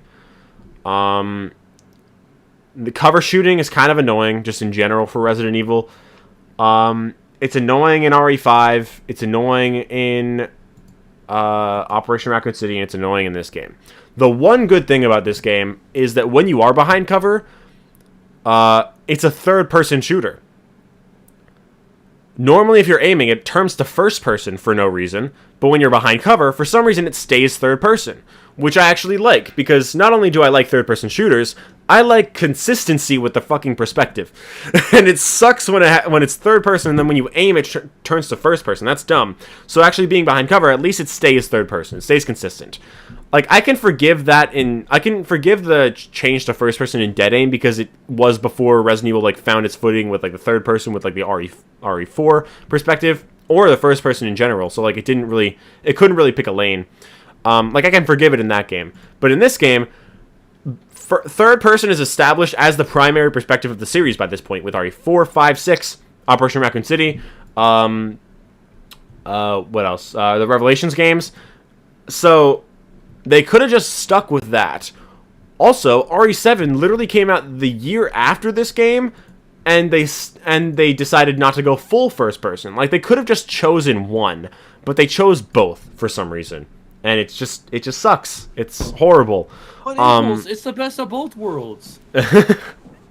No, it's Like the not. worst. It's not. It's not. It sucks. Man, more like the worst of both worlds, man. The controls are really janky too. You have to remap your controls if you're playing on PC, unless you're playing with a controller. The brainer is horrible. On multiplayer, it's completely unfair. It's just an insta kill. On single player, a zombie can hit you while you're in the middle of swinging at them with the brainer, which is just idiotic. Multiplayer is fun with friends, but the controls, mechanics, and servers are just super janky, and so it's just like, it's fun, but it's not fun. And single player has all of the jank. It's not even like the jank is from multiplayer. Like, the jank is all there for single player too, but it has none of the fun with friends. It just, like, it has none of the positives and all of the negatives when you're playing on single player. So, Umbrella Corps, easy D tier game. I think I'd put it right there. The budget of this game is like a budget back to school like shopping trip, bro. I swear to God. This game is lucky I'm not giving it F. Like, it's very close. It's borderline. It's only above just because it is fun to play with you guys, but I'm probably never going to play it again, so. Now RE7. You can take it away from here because I know it's your favorite game. Resident Evil 7. So here's the thing, right? In 2019, I played my first Resident Evil game ever, and it was Resident Evil Revelations, and I completely forgot everything about that game. Well, in 2020, I played my first mainline entry. It was RE7. I'd seen a bunch of lore videos talking about it, so I was kind of spoiled on a lot of details, but you know, I got into the atmosphere and just fully got into it, and I beat Normal and Madhouse within the same weekend, and I went on to probably play it, I think, a total of like 20-ish times. So I'm pretty knowledgeable on this game. I gotta say, excuse me, I really love this game's atmosphere. I know a lot of people will point to like, oh look, it has like, it's scary or whatever, but I feel like a lot of people forget like this game isn't just those elements, and you know, like, especially when you're playing it for like the first or second time, there's a lot of like ambience that'll catch you off guard, and you're like, oh, I wonder if something is there, or like whatever. obviously the more times you play it, like the more that wears off. Mhm. Also, the Bakers are just great villains, and the Love 'em, yeah. revelation at the end that they were being controlled by Evelyn the whole time was super, super, super well executed. Yeah. Because you can kind of see remnants of that, like when your leg gets chopped off and Jack actually helps you through that. You know, just stuff like that is super, super cool because it's like when you're first playing through it, it makes no fucking sense. You're like, okay, why is Mia acting like it's schizophrenic during like the entire encounter with her? You know, get out of my head or whatever. And then, you know, Jack is like, he's like very aggressive, but you can tell that like the jolly like side of him, you know, it's definitely like him. That's just kind of how he is, even if it's exaggerated. Mm-hmm. I don't know. RE7 super goated. I think the first person perspective worked amazing for this Yeah, it game, works great for this and game. I Yeah. genuinely couldn't see it in third person. I've seen a lot of RE fans rant and complain about the fact that like 7 and 8 are they're in first person and they're inferior games. I feel like people just tend to forget certain perspectives just work better for certain games. Yeah. In no way do I go to Resident Evil 2 and be like, I wish this was in first person. And when I go to RE1, in no way am I like, I wish this was in first person. I feel like those perspectives work pretty well for those games. And I feel like first person works really well in this game, 7. And I guess kind of 8, honestly. Like, that game really, I don't know, I didn't really fully capitalize on it. Yeah. Also, blocking. Super cool mechanic that I think is kind of, Yeah. I feel like people don't really fully utilize, but I think it's a really cool mechanic that is super helpful. It's super cool. I don't know. Is there anything like, I don't know, specifically you like about this game, or? I love the atmosphere. I love the characters. The choice system to choose between Mia and Zoe doesn't need to be there. Who the fuck chose Zoe? I did. No, I'm kidding. I've I played just did it for the achievement. I've played the game twice and I haven't even done it yet. Maybe I'll do it when I play on Madhouse eventually. But keep in mind you have to fight like Mia a second time with a crowbar if you pick Zoe. Yeah. Keep that in mind. yeah, I know. But yeah, I think that this game is great. I do prefer third person as a perspective in general. But I don't. I agree with you that I don't think it would work. It might work a little bit, but it wouldn't work very well for this game. I wouldn't say. I really like the perspective in this game. I think that Ethan as a character is a little wooden, but like I don't mind it as much. Like I agree with like what you've said, like how it's like it allows you to sit with your own thoughts and like imagine the horrors for yourself. I do wish he talked at least a little bit more because he does not. When he finds his wife for the first time in 3 years, he's like, Mia, you're awake. Oh, yeah, Mia, no, you're alive. I'm not gonna hey, defend Mia. that. Hey, I how are agree. you? Hey, you're alive. Hey, it's me, Ethan. And then she's like, what? Ethan? What the fuck? Like, she reacts way more than he does. He does not care about anything in the game. Like, he's just not a very good character in the game. I don't mind him not... I don't mind him not reacting during gameplay, but during cutscenes, he should definitely have more to say. I would put this game in A tier. It's not personally an S for me, but it is a great game. I think I'd put it above RE5. And yeah, I think Evelyn is Evelyn. I think Evelyn is a cool villain. I think the Bakers are really cool. I think that there's a lot of inspiration taken from RE1 in terms of how like you start off in the Baker house. Well, you don't really start there, but you're for the most part you're in the Baker house, which is one big house. There's a lot of doors with keys of like specific symbols on them, and then you make it outside, and then you find your way to a second house like that is branching off from this one, and then from there you go back and you use the final keys that you haven't used yet. I like that. Like it takes a lot of inspiration from RE1, but it still has its own identity, and I think that's really cool. Yeah, especially with the shotgun too. Yeah. I didn't even realize it was like a full-on RE1 thing until I played it. Yeah, I think yeah, like the fact that you have to like replace it. The stalker enemy in Jack is really well done. And I think his boss fights, both the one with the car and the chainsaw one, are really goofy, but they're really fun.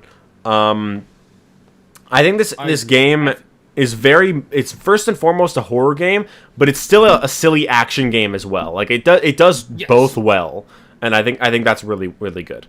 I haven't played it in VR. I kind of wish I could, but I would like to. But my PSVR 1 doesn't really work much anymore, so I probably can't play it. Yeah. But Well, as someone who's at least gone to like the basement, or like the Jack 2 fight, you're not really missing out on much. But I will say, I feel like this game definitely did like some of the more gimmick fights a lot better. I'm not gonna sit here and be like, oh yeah, the Evelyn fight and the Jack 3 fight were so peak, because like I will admit those are kind of like not like super great, especially the Evelyn one, since it's basically a glorified QTE. But bro, freaking the chainsaw fight it's such a good boss fight, bro. I really do love it. Like when you're fighting him, you're like, okay, this is kind of like a dumb boss fight, and then all of a sudden he walks over. You know, if you're playing on Madhouse, he freaking speed demons over there, and then you know he pulls out the chainsaw and he's like, ooh, groovy, and he's like, that's not groovy, and he freaking whips out the chainsaw. It's like, good lord, bro. I like. I don't like the enemies that much. I think most people kind of agree, like the moldeds aren't that cool. Yeah. I think they're fine in concept, but I agree with like the criticism that they barely stumble at all. The ones on 4 legs are really annoying. Yeah, but I do like the big Fuck ones. those The big guys. ones are cool. I like them as like small mini bosses. I think they're cool. I will say that like I feel like people kind of mischaracterize the molded, because like in something like RE2, the enemies are like the scary part. You know what I'm saying? Like having to deal with each enemy individually. But at least for me, like unless you're talking about like the 4-legged molded, I don't think the molded were ever supposed to like come across as like super intimidating. Mainly just like blocking your way of like progressing into the next area. You know? It's Yeah, not, and- like, the and there's same a way lot you of- take a zombie in RE2. Yeah, and there's a lot of like, especially with like the moldeds being in your face. There's a lot of item management. Like there's a lot of like minimal ammo, so like you really have to like use it sparingly, right? So, Yeah, and there's a lot of cool tricks to deal with them. Like you can like close doors on them and they'll like despawn and stuff. Like I don't know, I always thought like stuff like that was super cool, because like at least for me personally, the molded were never like really the main threat like other Resident Evil games with their more common enemy types. mhm. And I think Resident Evil 7 definitely does a good job of that. But I'm not gonna pretend like the molded are a great enemy type. I just feel like they serve the purpose. They of serve their what purpose, yeah. RE7 was. Yeah, exactly. I think they did a decent job of serving their purpose. Yeah. Yes, I I will really say like that- this. Sorry, you go on. Yeah. Oh, my bad. Just 2 more wrapping up thoughts. I will say, Yep. 4-legged molded, they should not have like triple the health of like a normal dude, right? Or like a normal molded if you don't shoot their head. Genuinely, one of my biggest grievances with the game is that, especially if you play on Madhouse, these little fuckers are like pretty prevalent and like they're kind of annoying.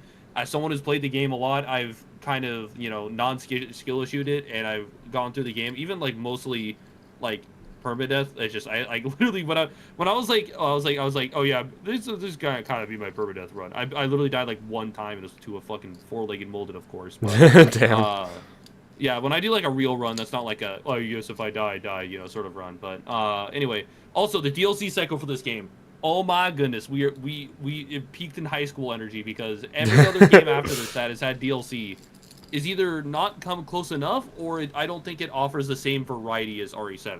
Yeah, I know a lot fair, of people fair. point to separate ways from RE4 remake, but my biggest problem with that game's DLC is the fact that it's just more of the same. Like it doesn't really push the envelope like pretty much at all, and it's like pretty much like if you played the base game, you've pretty much played separate ways more or less in terms of like gameplay mechanics. But with RE7, like you get a little bit of everything. Like, you know, the Chris and like Jack Baker side, like you get so much variety with like the story DLC, and then all like the get little gameplay stuff is super fun. Even if it like I don't love everything, I still think they did like an exceptional job like bringing the package together outside of the base game, and I will 100% give it credit for that. Yeah. I played Not a Hero. I thought it was okay. I didn't play. I started playing End of Zoe, and then I made it to the crocodiles, and I was like, "Fuck this!" And then I stopped. Eventually, I'll play it, but I will say End of Zoe is a lot better. I think Not a Hero is like the most mid DLC in the entire thing, other than like Jack's 55th birthday party. But I don't know. Jack's 55th birthday party might be my least favorite, because it's like so fucking weird, man. I'm not. I haven't played that. I've only. DLC. I don't think I've played any DLCs other than just Not a Hero and a little bit of End of Zoe. Yeah, but yeah, yeah. Eventually, maybe I'll do more of it. Like I said, I do plan on streaming Madhouse at some point. Probably not for a long time, just because I have so many Silent Hill and Tomb Raider games to get through first. But eventually, I'll definitely do that. Anyway, next up, RE2 remake. This is one of the greats. Absolutely. I think we can agree on that, right? right? Listen. This might sound like total contrarian, but I feel like it's a great game that's held back by like a few factors. I don't know, man. I agree. There's definitely some stuff that's not the best, but Yeah. I don't want to seem like, oh yeah, just because of no, proper zapping or B scenarios, it's like a D tier. I mean that's think my this is main more so issue. Yeah. I think I used to hold this game in a much higher light, and now I just kind of feel like kind of more average on it. I would say I'd probably put it in like B tier, but I still respect it as a whole. Oh, I'd put it in S, honestly. I think it's a fair. fantastic game. I didn't love it the first time I played it, like the very, very first time. I was playing it with my sister after RE4 Remake, and the main reason I didn't like it was mostly just because it was a completely different style from RE4. And I just because I didn't really know what to expect from it. So when I replayed it, like I streamed it like a few months later, and I loved it. I think I love the relationship between Claire, Leon, and Sherry. I love the relationship between Claire and Sherry. I love it between Leon and Ada. It's a little bit more natural. It's still a little weird, like why he would trust her so quickly, but it's a little bit more natural than it was in the original. Ada's gameplay section is an improvement from the original, but it still kind of is a little boring. I'm not a big fan of it. Sherry's section, though, is really good. It's not that fun on repeat playthroughs, but it's really good on a first playthrough. We talked about this a lot with RE9, how the Orphanage section in 2 Remake is great because you spend the whole game as Leon or Claire shooting at zombies, running away from them, whatever, running away from Mr. X. And that's scary. But Sherry's section is uniquely scary in that you're running away from a normal human, and that normal human is a monster. Like, and it's just cool because it's uniquely scary. It's a different kind of horror, and I like that a lot. And so yeah, I really like the Sherry section. And I like Irons a lot in this game. I think he's better in the original, but he's still great in this game. But my biggest problem is just the A and B scenarios. They leave a lot to be desired. Basically, A and B for both characters is exactly the same. The only difference is a couple items are moved around, a couple puzzles are changed ever so slightly, and who meets Marvin is different. But besides that, there's not really much there. It is cool to see the difference between how Marvin treats Leon versus Claire, but the fact that that's like the only thing that's changed, it just feels a little lame. So yeah, the A and B scenarios are way better than the original, but I do still like them. I do still think they're fine in the remake, just not nearly as good. There's a few things that the original does way better than the remake, but I think that the remake generally is a better game. I think it's also a great entry point for like new fans of the series. Like if you've never played a Resident Evil game before, this is probably the best one to start with. Like if you're used to like more modern games. Otherwise, I'd start with like RE1 Remake, but like, if you're used to modern games, then RE2 Remake is definitely the best one. I think Mr. X is a great stalker enemy. I think all the puzzles are great. The RPD is probably my favorite area from any Resident Evil game, like my favorite like setting, and like in terms of like the level design and stuff like that, all the puzzles and stuff. I think it's all fantastic. And the zombies in this game are incredible. The way they move, the way they sound, everything about them, I love them. And I like the dismemberment too. I think it's all great. So yeah, RE2 Remake, S tier. Second highest at the moment. So I actually have a bit of like an opposite perspective compared to you. When I first played this game, I actually thought it had elements that were better than 7, but I felt like the more, because keep in mind, I played all 4 like scenarios. I played both A/B scenarios across Leon and Claire. And it kind of made me realize how superficial the differences were between the different campaigns. Like, I'm gonna keep it a buck, man.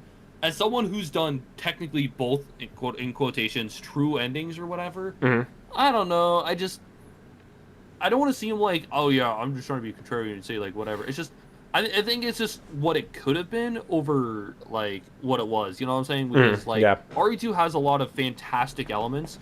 Like the zombie dismemberment is genuinely some like dude, our original RE2 can only dream of having stuff like that. It still has some decent dismemberment, but yeah, 2 Remake is it does, really good, especially compared to 1.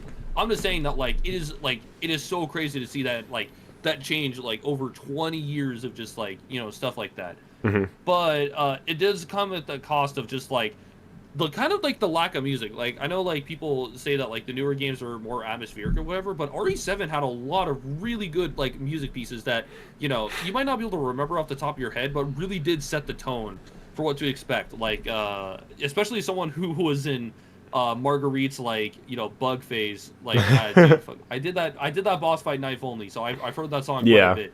Dude, those tracks that they use for that perfectly set up how tense that boss fight actually is. Even if it isn't like a super tense boss fight in replays, the first 2 times you play that boss fight are fantastic. And I think it does a really job executing that.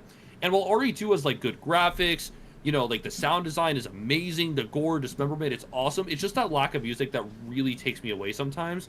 And the fact that like that save room theme, like you kind of just go in and like you kind of hear it and it sounds decent enough, but then you pretty much never hear it again is a little disappointing, I won't lie. So overall, I think for me personally, I would say it's like an 8, and it's a super great video game, and I definitely do agree that like it's a good like starting off point. I think it's just for me as someone who's played it quite a bit, it kind of feels a little lacking in certain aspects, even if it is ultimately a good game. I don't know. Hopefully, I did a good job of explaining. Yeah, I get what you mean. Like whatever. I don't want to seem like I'm just being a contrarian, but no, you're good. I don't know.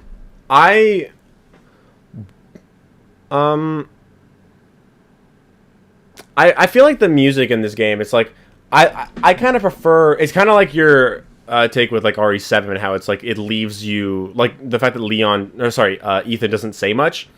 And it kind of like leaves you with like your own thoughts.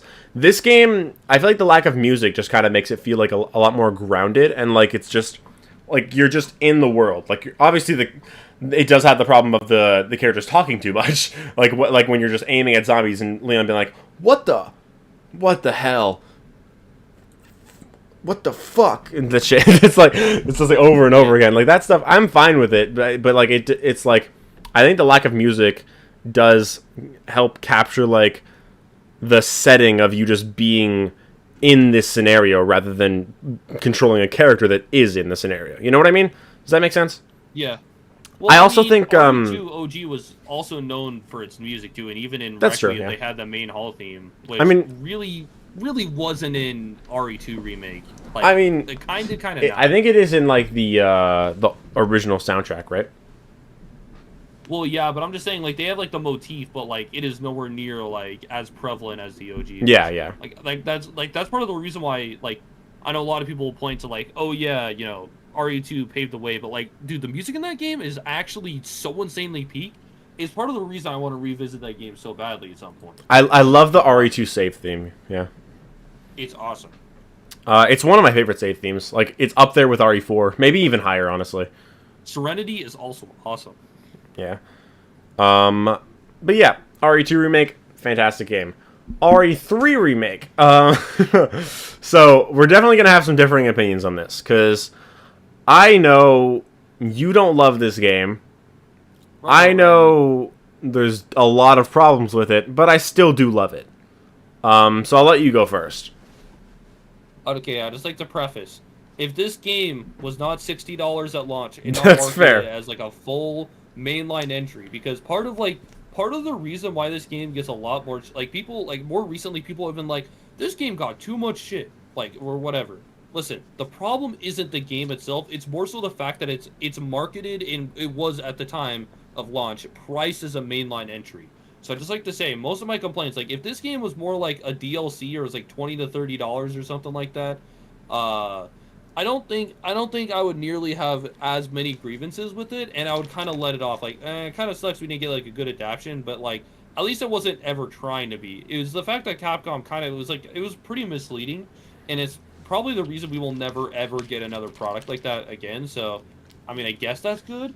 But okay, so I'm just gonna boil it down to a few main things. One, the actual like progression of the game is so simplistic and linear compared to other RE games. Now, keep in mind, I've not played the original RE3, but I've heard it's quite sprawling in comparison. So obviously, I can't really use that as like a jumping off point. But in this game, dude, it is so linear. You basically play the game like exactly the same way every single time. Like, it's actually nuts. Like, there's like always like an exploration phase, but like in this game, you do the exploration phase the same way you would on replays. I don't know if that really makes sense. Like when you like look around for like resources, like on your way to your destination, like it replays. That's basically how you play the game standard. And so it leads to a lot of replays just feeling like super, super, super samey. I know a lot of people be like, oh, it's super like replayable. I don't necessarily agree with that if I'm being honest. Maybe the I level find it design was replayable. a little better, but I don't know. Plus, like the difficulties are super superficial and just kind of just genuinely unfair and not that fun. Also, the story, it has very good moments. I actually am surprised that like whatever. All the stuff with Carlos is genuinely awesome, and like towards the end, Jill is like kind of better, kind of not. But the biggest problem is the fact that Jill is just a massive douchebag. Yeah. And it's just like it's a far cry from like her more like pensive and like softer and like level-headed tone she had in the first game, which is the reason why Jill is such a good character. Like if this game was just like RE3 elements and like this random girl wasn't Jill, I would probably not care as much. But it's the fact that it kind of like butchered one of gaming's best like women, period. It's Yeah. just, I don't know. Plus it's just like all the girl bossy stuff, like I know people like say that.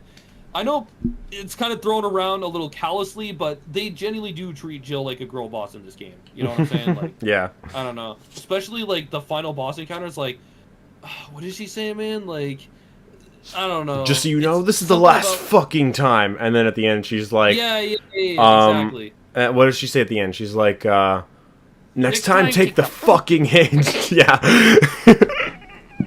I don't know. I think they should have severely toned it back. I know a lot of people have a problem with the face model. I think it's more so the problem with like the fit and the, I think she's like, the beautiful. attitude / personality. I think Jill is beautiful. I have no problems with her face. I mean, I'm gonna be honest. I actually prefer her face model way more. OG RE1. Revelations. Or remake RE1. Well, that's obviously the best one. But Remake I'm just RE1's saying, the like, best. I would take RE3 remake Jill's fake face over Revelations 1 because I think that's my least favorite one, if I'm being honest. But I don't know. Yeah, yeah. Anyway, See, yeah. Sorry. Yeah, go Basically, ahead. I'll just wrap it up. Pretty much, I don't think this is a bad video game by any like stretch of the imagination, but at the same time, it is so severely lacking in so many regards, even as someone who's never played the original, that it's just not really for me personally. yeah, that's fair. See, I have a lot of thoughts on this game. If you asked me like a week ago, I'd probably put it like right here, because I do love Yeah, the I game. I think the level design is. I don't think the level design is too bad. I think especially the Raccoon City section, although it is a little bit simple, a much smaller than OGRE3. I think it still works fine. Like I don't think it's too simplistic because I think there's definitely a lot that you can do after you get some items. Like when I first played it, you get the lockpick and you get the what's it called? The bolt cutters. Bolt cutters, yeah. You get those like after you get the fire hose, which you can get pretty quickly. Like if you're trying to speedrun the game, it's really easy. But there's a lot of different ways that you can go first. Like there's a lot of side stuff you can get, like the safes, and then there's a lot of stuff you can open with the bolt cutters and the lockpick and stuff.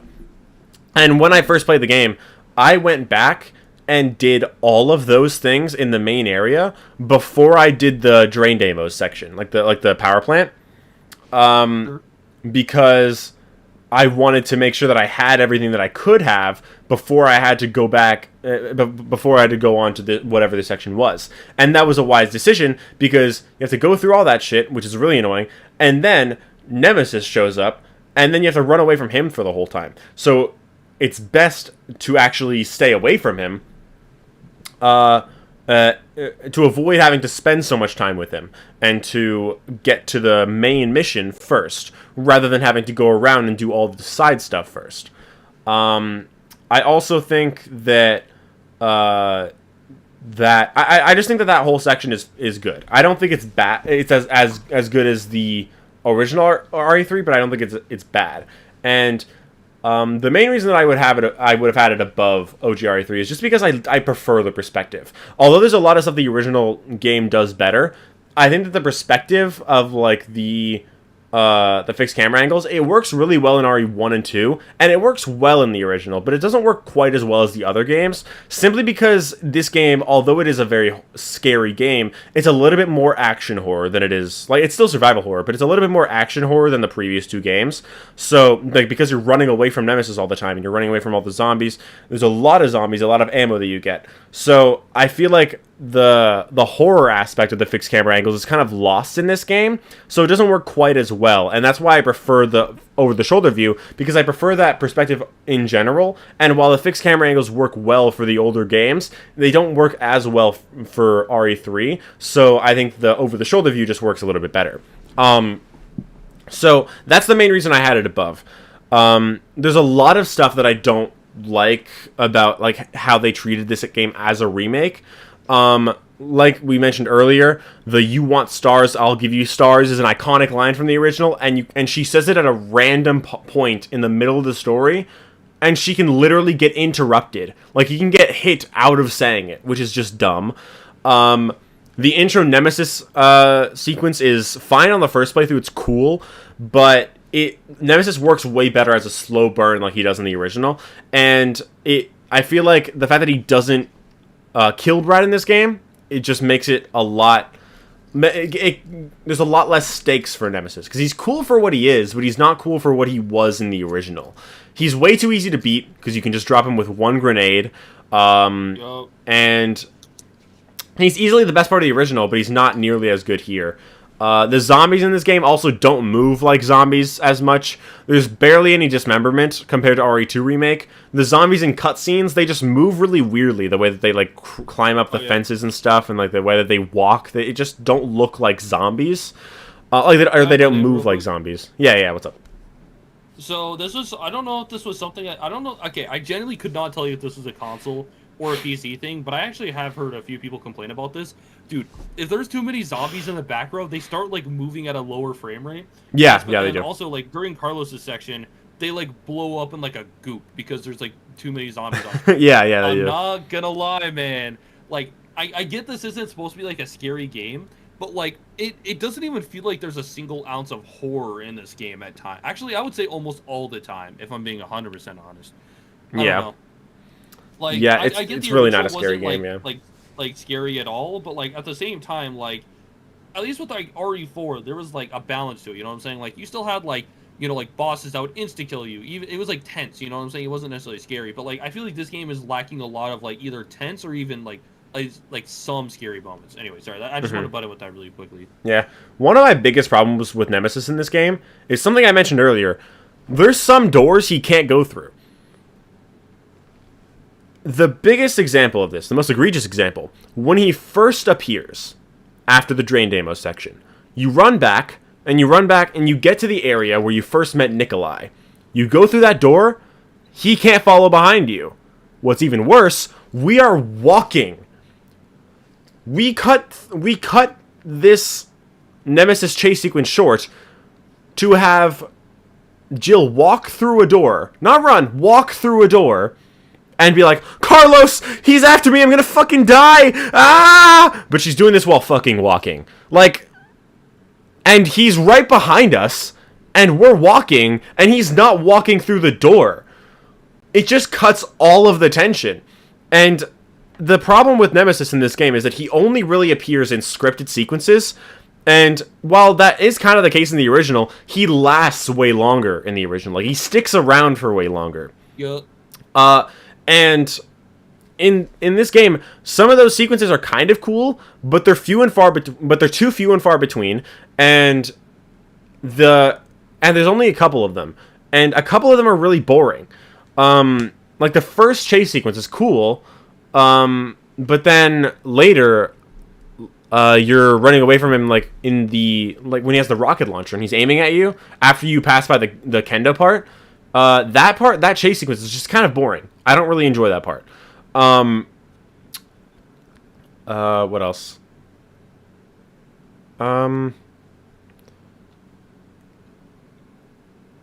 Yeah, I mean, he's cool in the remake. He's just not nearly as threatening or scary, and the game doesn't build him up to be threatening or scary.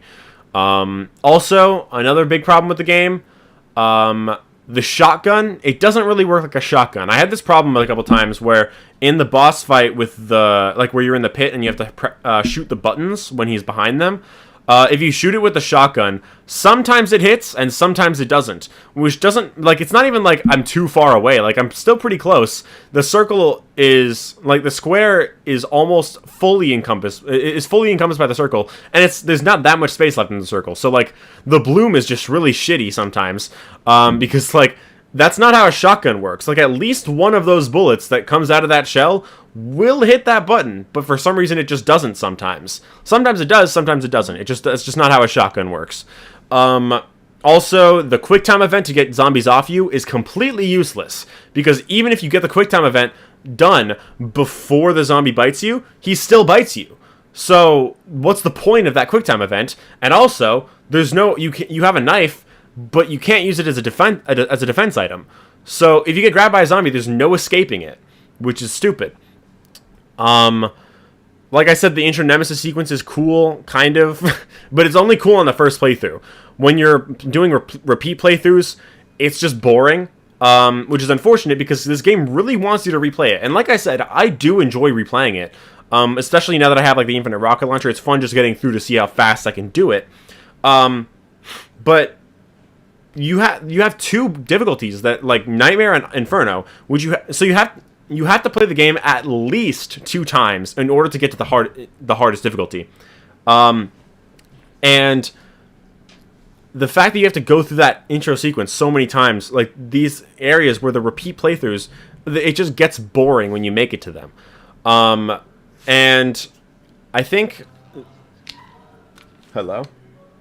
There's noise in the background. I don't know what's going on. But the problem is that Nemesis in the remake, the final boss specifically, it's just completely it's not even like it's really hard. It's just completely unfair. Like, he hits you once, you either get insta-killed or you get downed and then you get it back up, but he hits you again before you get the chance to get back up. So it's just you get stun locked and you just die, which is horrible. Overall, there's a lot of problems I have with this game. I do still like it a lot, but the more I think about it, the lower it gets. I'm right now I'm going to put it in A tier right here. So as of now, I do prefer the original, but the remake, I still like it, but there's a lot of issues that I have with it. Yeah. Also, I don't know. I just feel like this game is just a little too easy to it. Just like to add on to it, like the dodging. Like, maybe it's just because I was, like, off the heels of playing a lot of RE4 Remake on Professional, but, like, the dodging is, like, seriously, like, one of the easiest mechanics to, like, get a hold of, especially with, like, perfect dodging. Mm-hmm. So, I don't know. Even, like, on Hardcore, it was, like, genuinely, like, one of the easier, like, quote-unquote hardcore experiences across the whole series, and, like... And then Nightmare pops just, up. like, you kind of jumped the shark. Nightmare is, like, it's a completely different level. Yeah, it's not like horrible or anything. As someone who did Nightmare New Game, like the only part that genuinely stumped me was like the final boss. But like overall, it's not like really a great experience either. I feel like this game could have really benefited on maybe like reworking some of the mechanics and making it so like you can't like perfect dodge every single type of attack, or maybe like reworking it in like some other type of way. I don't know. Yeah. But like I don't know. That's also another reason why I just don't really find the game like super duper engaging. But I don't know. Dodging is super fun. It's just more so like the game that was built around it that I have more so a problem with. Yeah. Like I said, I like the game overall, but I think the difficulties are very unbalanced. At least the top two. Yeah. Especially Inferno. Like, I'm cool with like changing some items or some enemy placements, but adding in the tentacle enemies so early and having them be really hard to dodge is I just hate them so much. on Inferno and Nightmare, I just hate those things so much. I also don't even know why they exist. They don't need to be there. Oh, also, one small nitpick. The original Resident Evil 3 has blue herbs. RE2 Remake has blue herbs. This game has an enemy that poisons you, and you get rid of the poison with a green herb. Why? Well, good Just make a blue herb. Like, what's the point of... It's just dumb. It's dumb. It's stupid. It's stupid. Why? Why did they make a green herb cure poison when that's literally the point of a blue herb? And there's blue herbs in RE2 remake and the original RE3. What's the point? What's the point? They're right there. You could just grab them off of the previous games, take them, use them here. It's not that hard. Why did you do that? It's stupid. Anyway, that's all. So, Peak video gaming. on God. Anyway, we got 4 more games left. Probably got to hurry it up a little bit just because I probably have to leave soon. And we're close enough to the end that I don't want to have to pause and come back. But, here we go. Resistance. What are your thoughts on Resistance? I really dislike it. Not worse than RE-verse, but pretty close. See, it's just a slap in the face that this game, basically a Dead by Daylight clone, came out alongside RE3 remake. And it's a sloppy remake of RE3. It just feels like they should have put their resources towards making RE3 remake better and more accurate to the original, rather than making this game in the first place. I feel like it's just like, this is the type of game that you have a grudge against. Regardless of the quality of the game, you just have a grudge against the fact that it exists.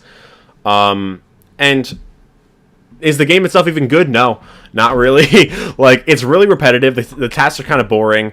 I haven't really played as the Mastermind very much, but it was boring too. The Mastermind is too overpowered if you're the survivor.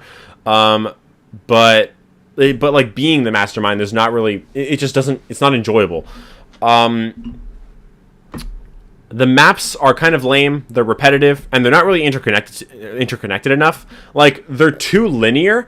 And they don't blend together at all. So, like, there's one path that you can take to the end of the level and no way back except the exact way. Like, it's just directly linear. No, like, alternate paths or anything.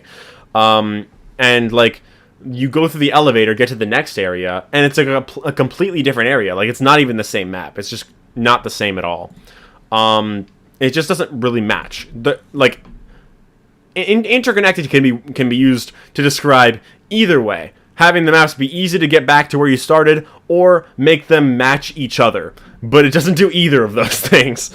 I don't think the gunplay is that bad, but when playing online, the servers are really laggy, so your shots are, like, delayed a lot, which kind of ruins it. And opening the inventory is also delayed. So, like, if you're trying to pick up an item or something, right after dodging a zombie, like, you kind of get trapped there. So, like, it's hard to get out of that.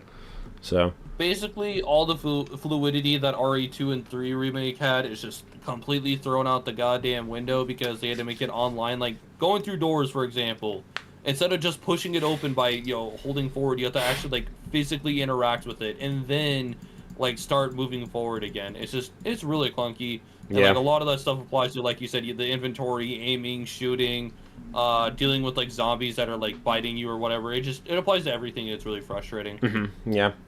I would put this game in D. I'd put it above Umbrella Corps, but not by very much. I just put it right there. That's probably good. All right, Village. I know you have pretty strong opinions of Village.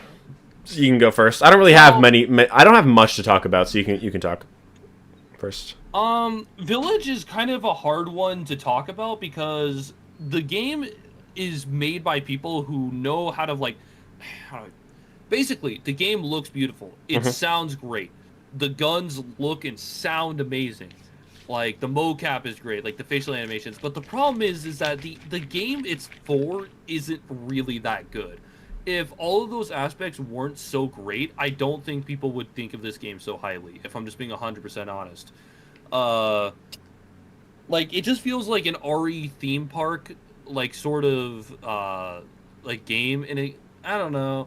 It kind of, like, the more you play it, the less fun it becomes, too. And also, because, like, the upgrading is, like, not nearly as, like, good as RE4 Remake, for example, it's far less replayable. And because the game is way too linear and not, like, the good type of linear, like, game design, like RE4 Remake, or even, like, OG, sorry, I'm saying RE4 Remake. What I really mean is just RE4, like, both. Yeah. But, it's far less replayable for both of those aspects, which I think matter way more than making a game look good. It also doesn't help that besides, in my opinion, RE9, it probably has this, like, the second worst story in the mainline franchise.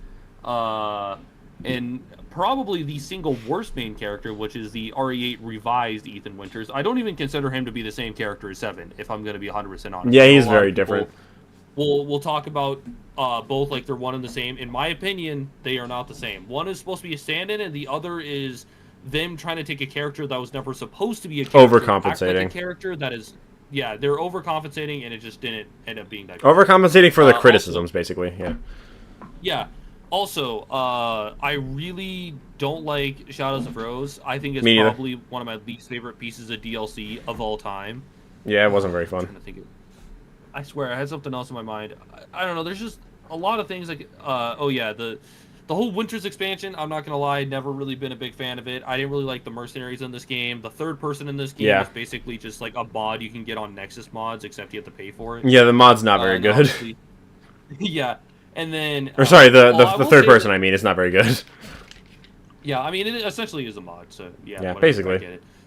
But yeah, I don't know. There's just a lot of things. So I don't want to say that like this is a bad game, but I think it is an extremely mediocre title with not so great elements. And one of the only saving like factors is the fact the game does look gorgeous. Like I have played this game. Mm-hmm. Like my dad has this crazy OLED like 4K TV, and I did have the the ability to play it on there. And dude, it is one of the best looking video games I've ever seen. But the problem is that like not even that could save the bad writing and the mediocre like gameplay and progression, if that makes sense. So yeah, I really like Leon. Sorry, not Leon. I really like Ethan's conclusion. I like him as a character towards the end, but he's just a little bit too expressive. And I think that the villains are cool, but they're not the best. I think the setting is pretty cool. I think that Heisenberg is a really cool character, but Chris isn't in this game. I don't know, man. He's just like, why is he like that? The character assassinated him more than they did in 6, which is genuinely an accomplishment. I wouldn't go that far, but I would say him just not telling Ethan is just stupid. He's a selfish asshole in this game, man. A little bit. I mean, literally, okay, if you think about it, right? He is the reason why... Well, actually... I know they were like trying to say that Ethan would have died no matter what, but the problem with that is that Rose still had kind of her powers because the Megamycete survived. Whatever. Shadows of Rose opens up a whole other can of worms that whatever. Point is that Chris is a very like selfish asshole in this game, and he is nothing like he is in like 5. And the only reason I say he was character assassinated in 7 is because it's kind of a regression of where he was at in RE5 and 6. Mm-hmm. Like it feels like more like a post RE1 Chris rather than like a post RE5 Chris. Yeah. It's really weird. I personally would put Village at like B tier, right above RE1. Mm-hmm. I think it's a good game. It's just like it's not as good as 7. I think some of the combat is pretty fun. Like I think the Lycans are a cool enemy, but I think the Lycans are cooler than the Moldids. But I think that the overall story and the horror aspects is just better in RE7. Yeah, I'd probably put it in C tier, but also closing thoughts. Part of the reason why this game isn't scary, fun fact, is because people said that RE7 was too scary. That's dumb. Yeah, exactly. And also, they overcompensated with that with the fetus section, which is terrible on replays. It's not fun on replay, but I will say I've only played the game twice. I've played it once in normal mode, which terrified the shit out of me. And then I played it once in VR, which I will say VR honestly ups the experience for the whole game way more. It is a little funny though when you look somewhere during a cutscene where you're not supposed to look during the cutscene, so you just see the character off screen when they shouldn't be there. But like besides that, VR just makes the experience way better for the whole game. And the House Beneviento section, it's like I was playing it for the first time again. Like even though I knew what was going to happen, it was just as terrifying. It was way more terrifying, even though I knew exactly what was going on. So I will say that it's good to play it once the first time, and then once in VR, and then beyond that, it's kind of boring. Yeah. I don't know. I'd probably put this game in C tier. I know, like, crazily over negative. It's just the problem is that, like, 7, had such a high bar for what to expect, and then, like, I'd say, like, 8 kind of dropped the ball in comparison. I do like the, some of the side stuff, like being able to just, like, go off to the side, get some, like, oh, yeah. Fight, like, the mini-bosses with, like, the giant axe. Those are kind of cool. I like that. Urias? Is that what his name is? Not the guys with the beard, but the ones that like, but basically the same thing. Right. Yeah. Yeah. So basically, like, yeah, I get what you're saying. Yeah. All right. Fair enough. I was just texted for dinner, so that's not good considering we have 2 games left. I'll just text my mom saying I'll be down in a few minutes. All right, Just gonna- RE-verse. God, this game.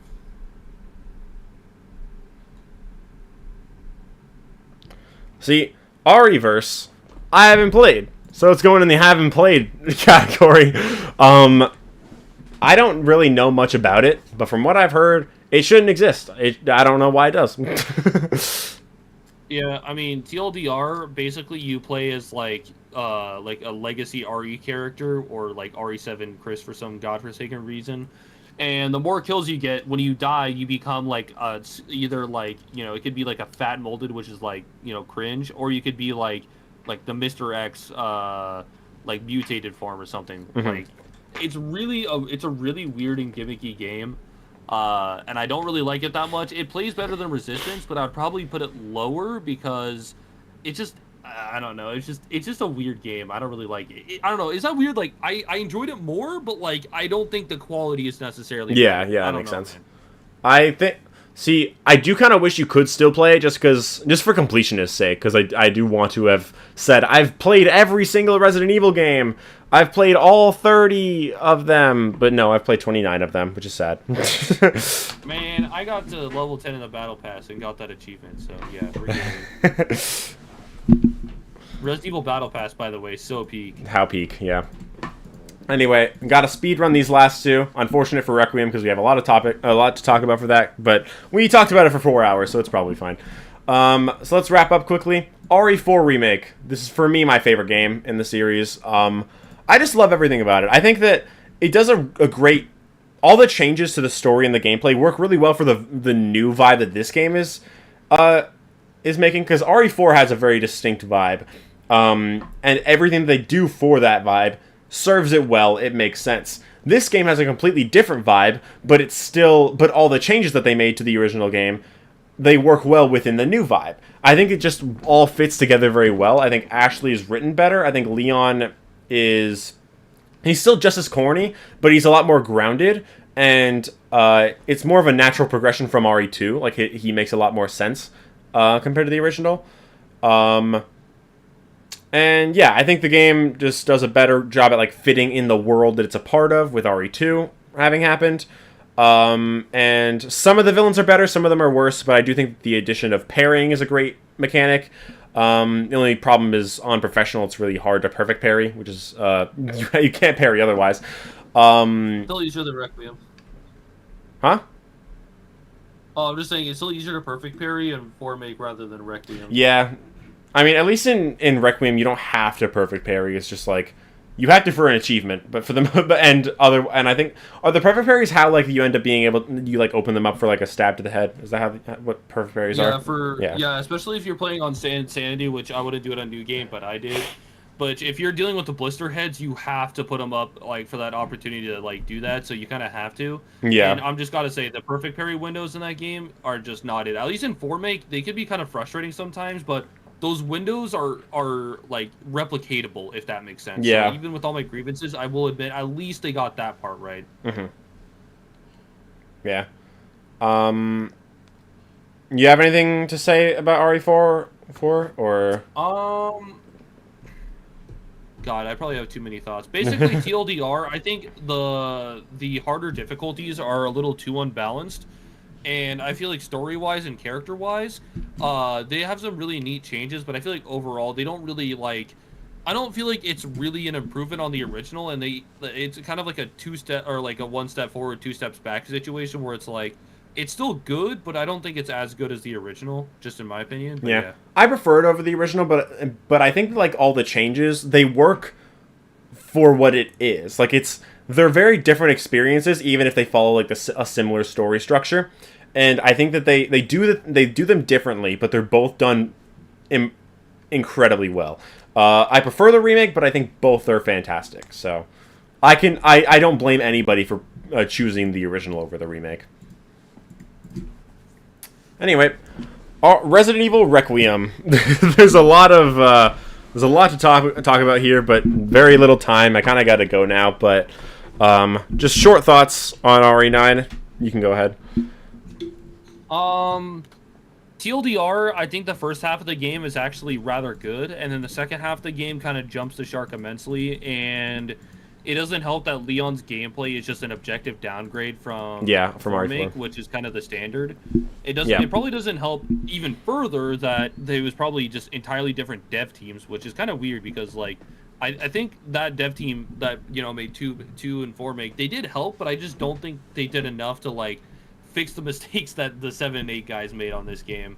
Yeah. And then the story is a fan servicey and kind of a mess, if I'm just being 100% honest. I don't know. It just didn't really resonate with me, and I feel like this game could have been, like, story-wise, could have better not, or just, yeah, I don't know. I just didn't really like it that much. I like the fan service, but I do fully acknowledge that a lot of it makes no sense. Like, I don't see how the walls of the RPD are broken down, but there's still one specific zombie in the exact same spot he was in RE2. I don't see how that makes any sense. But like, I at least enjoy it, even if it makes a little bit like not very much sense. I think Xeno was. He didn't really need to be in the story at all. He seems more like a test run for RE5 and Code of Veronica remake Weskers. But I also think that there's some mechanics here that can work really well for those remakes. Like, I think the fact that they had you switch between characters throughout the story seems like a test run for Code of Veronica, and Xeno for Wesker. And I also think that the meleeing as Grace, like pushing the zombies down, that could work very well for Code of Veronica too. I think this is setting up really good potential, and I think overall the game I do like a lot. I'd probably put it like right here. I do have some problems with it, but I do think it's really good overall. There's just a lot of stuff that's a little weird. Some weird decisions made here. I think some of the combat, like you said, it's not as good as RE4 Remake, but it's still I do still find it fun, just not as fun. I have a lot of problems here. The whole Raccoon City section, up until the RPD, I don't really like. The RPD section I do like a lot, because you can get through it really fast, but like there's a lot of exploration you can do before like doing it, right? So I do like that a lot. But overall, definitely some problems with the game. But yeah, I guess this is my tier list for every Resident Evil game. There's a lot in C tier and a lot in A tier and D tier. More of the games are there's a lot of games that are not very good and a lot of games that are very good. So yeah, That's what happens when like over half the games are spin-offs too. Yeah, fair enough. But yeah, I'm gonna end the stream now. I do gotta go eat dinner. My mom's probably mad at me for taking so long, but I hope you guys have enjoyed this stream. If you did, leave a like, subscribe if you want to. Subscribe to Evan. Check out the Non-Canon Shenanigans channel to watch that stream that we talked about Requiem for 4 hours. Good lord. And yeah, I'm gonna hop off the call now, and I'm gonna end the stream now. So yeah, see you guys. Me too. Bye. Cheers.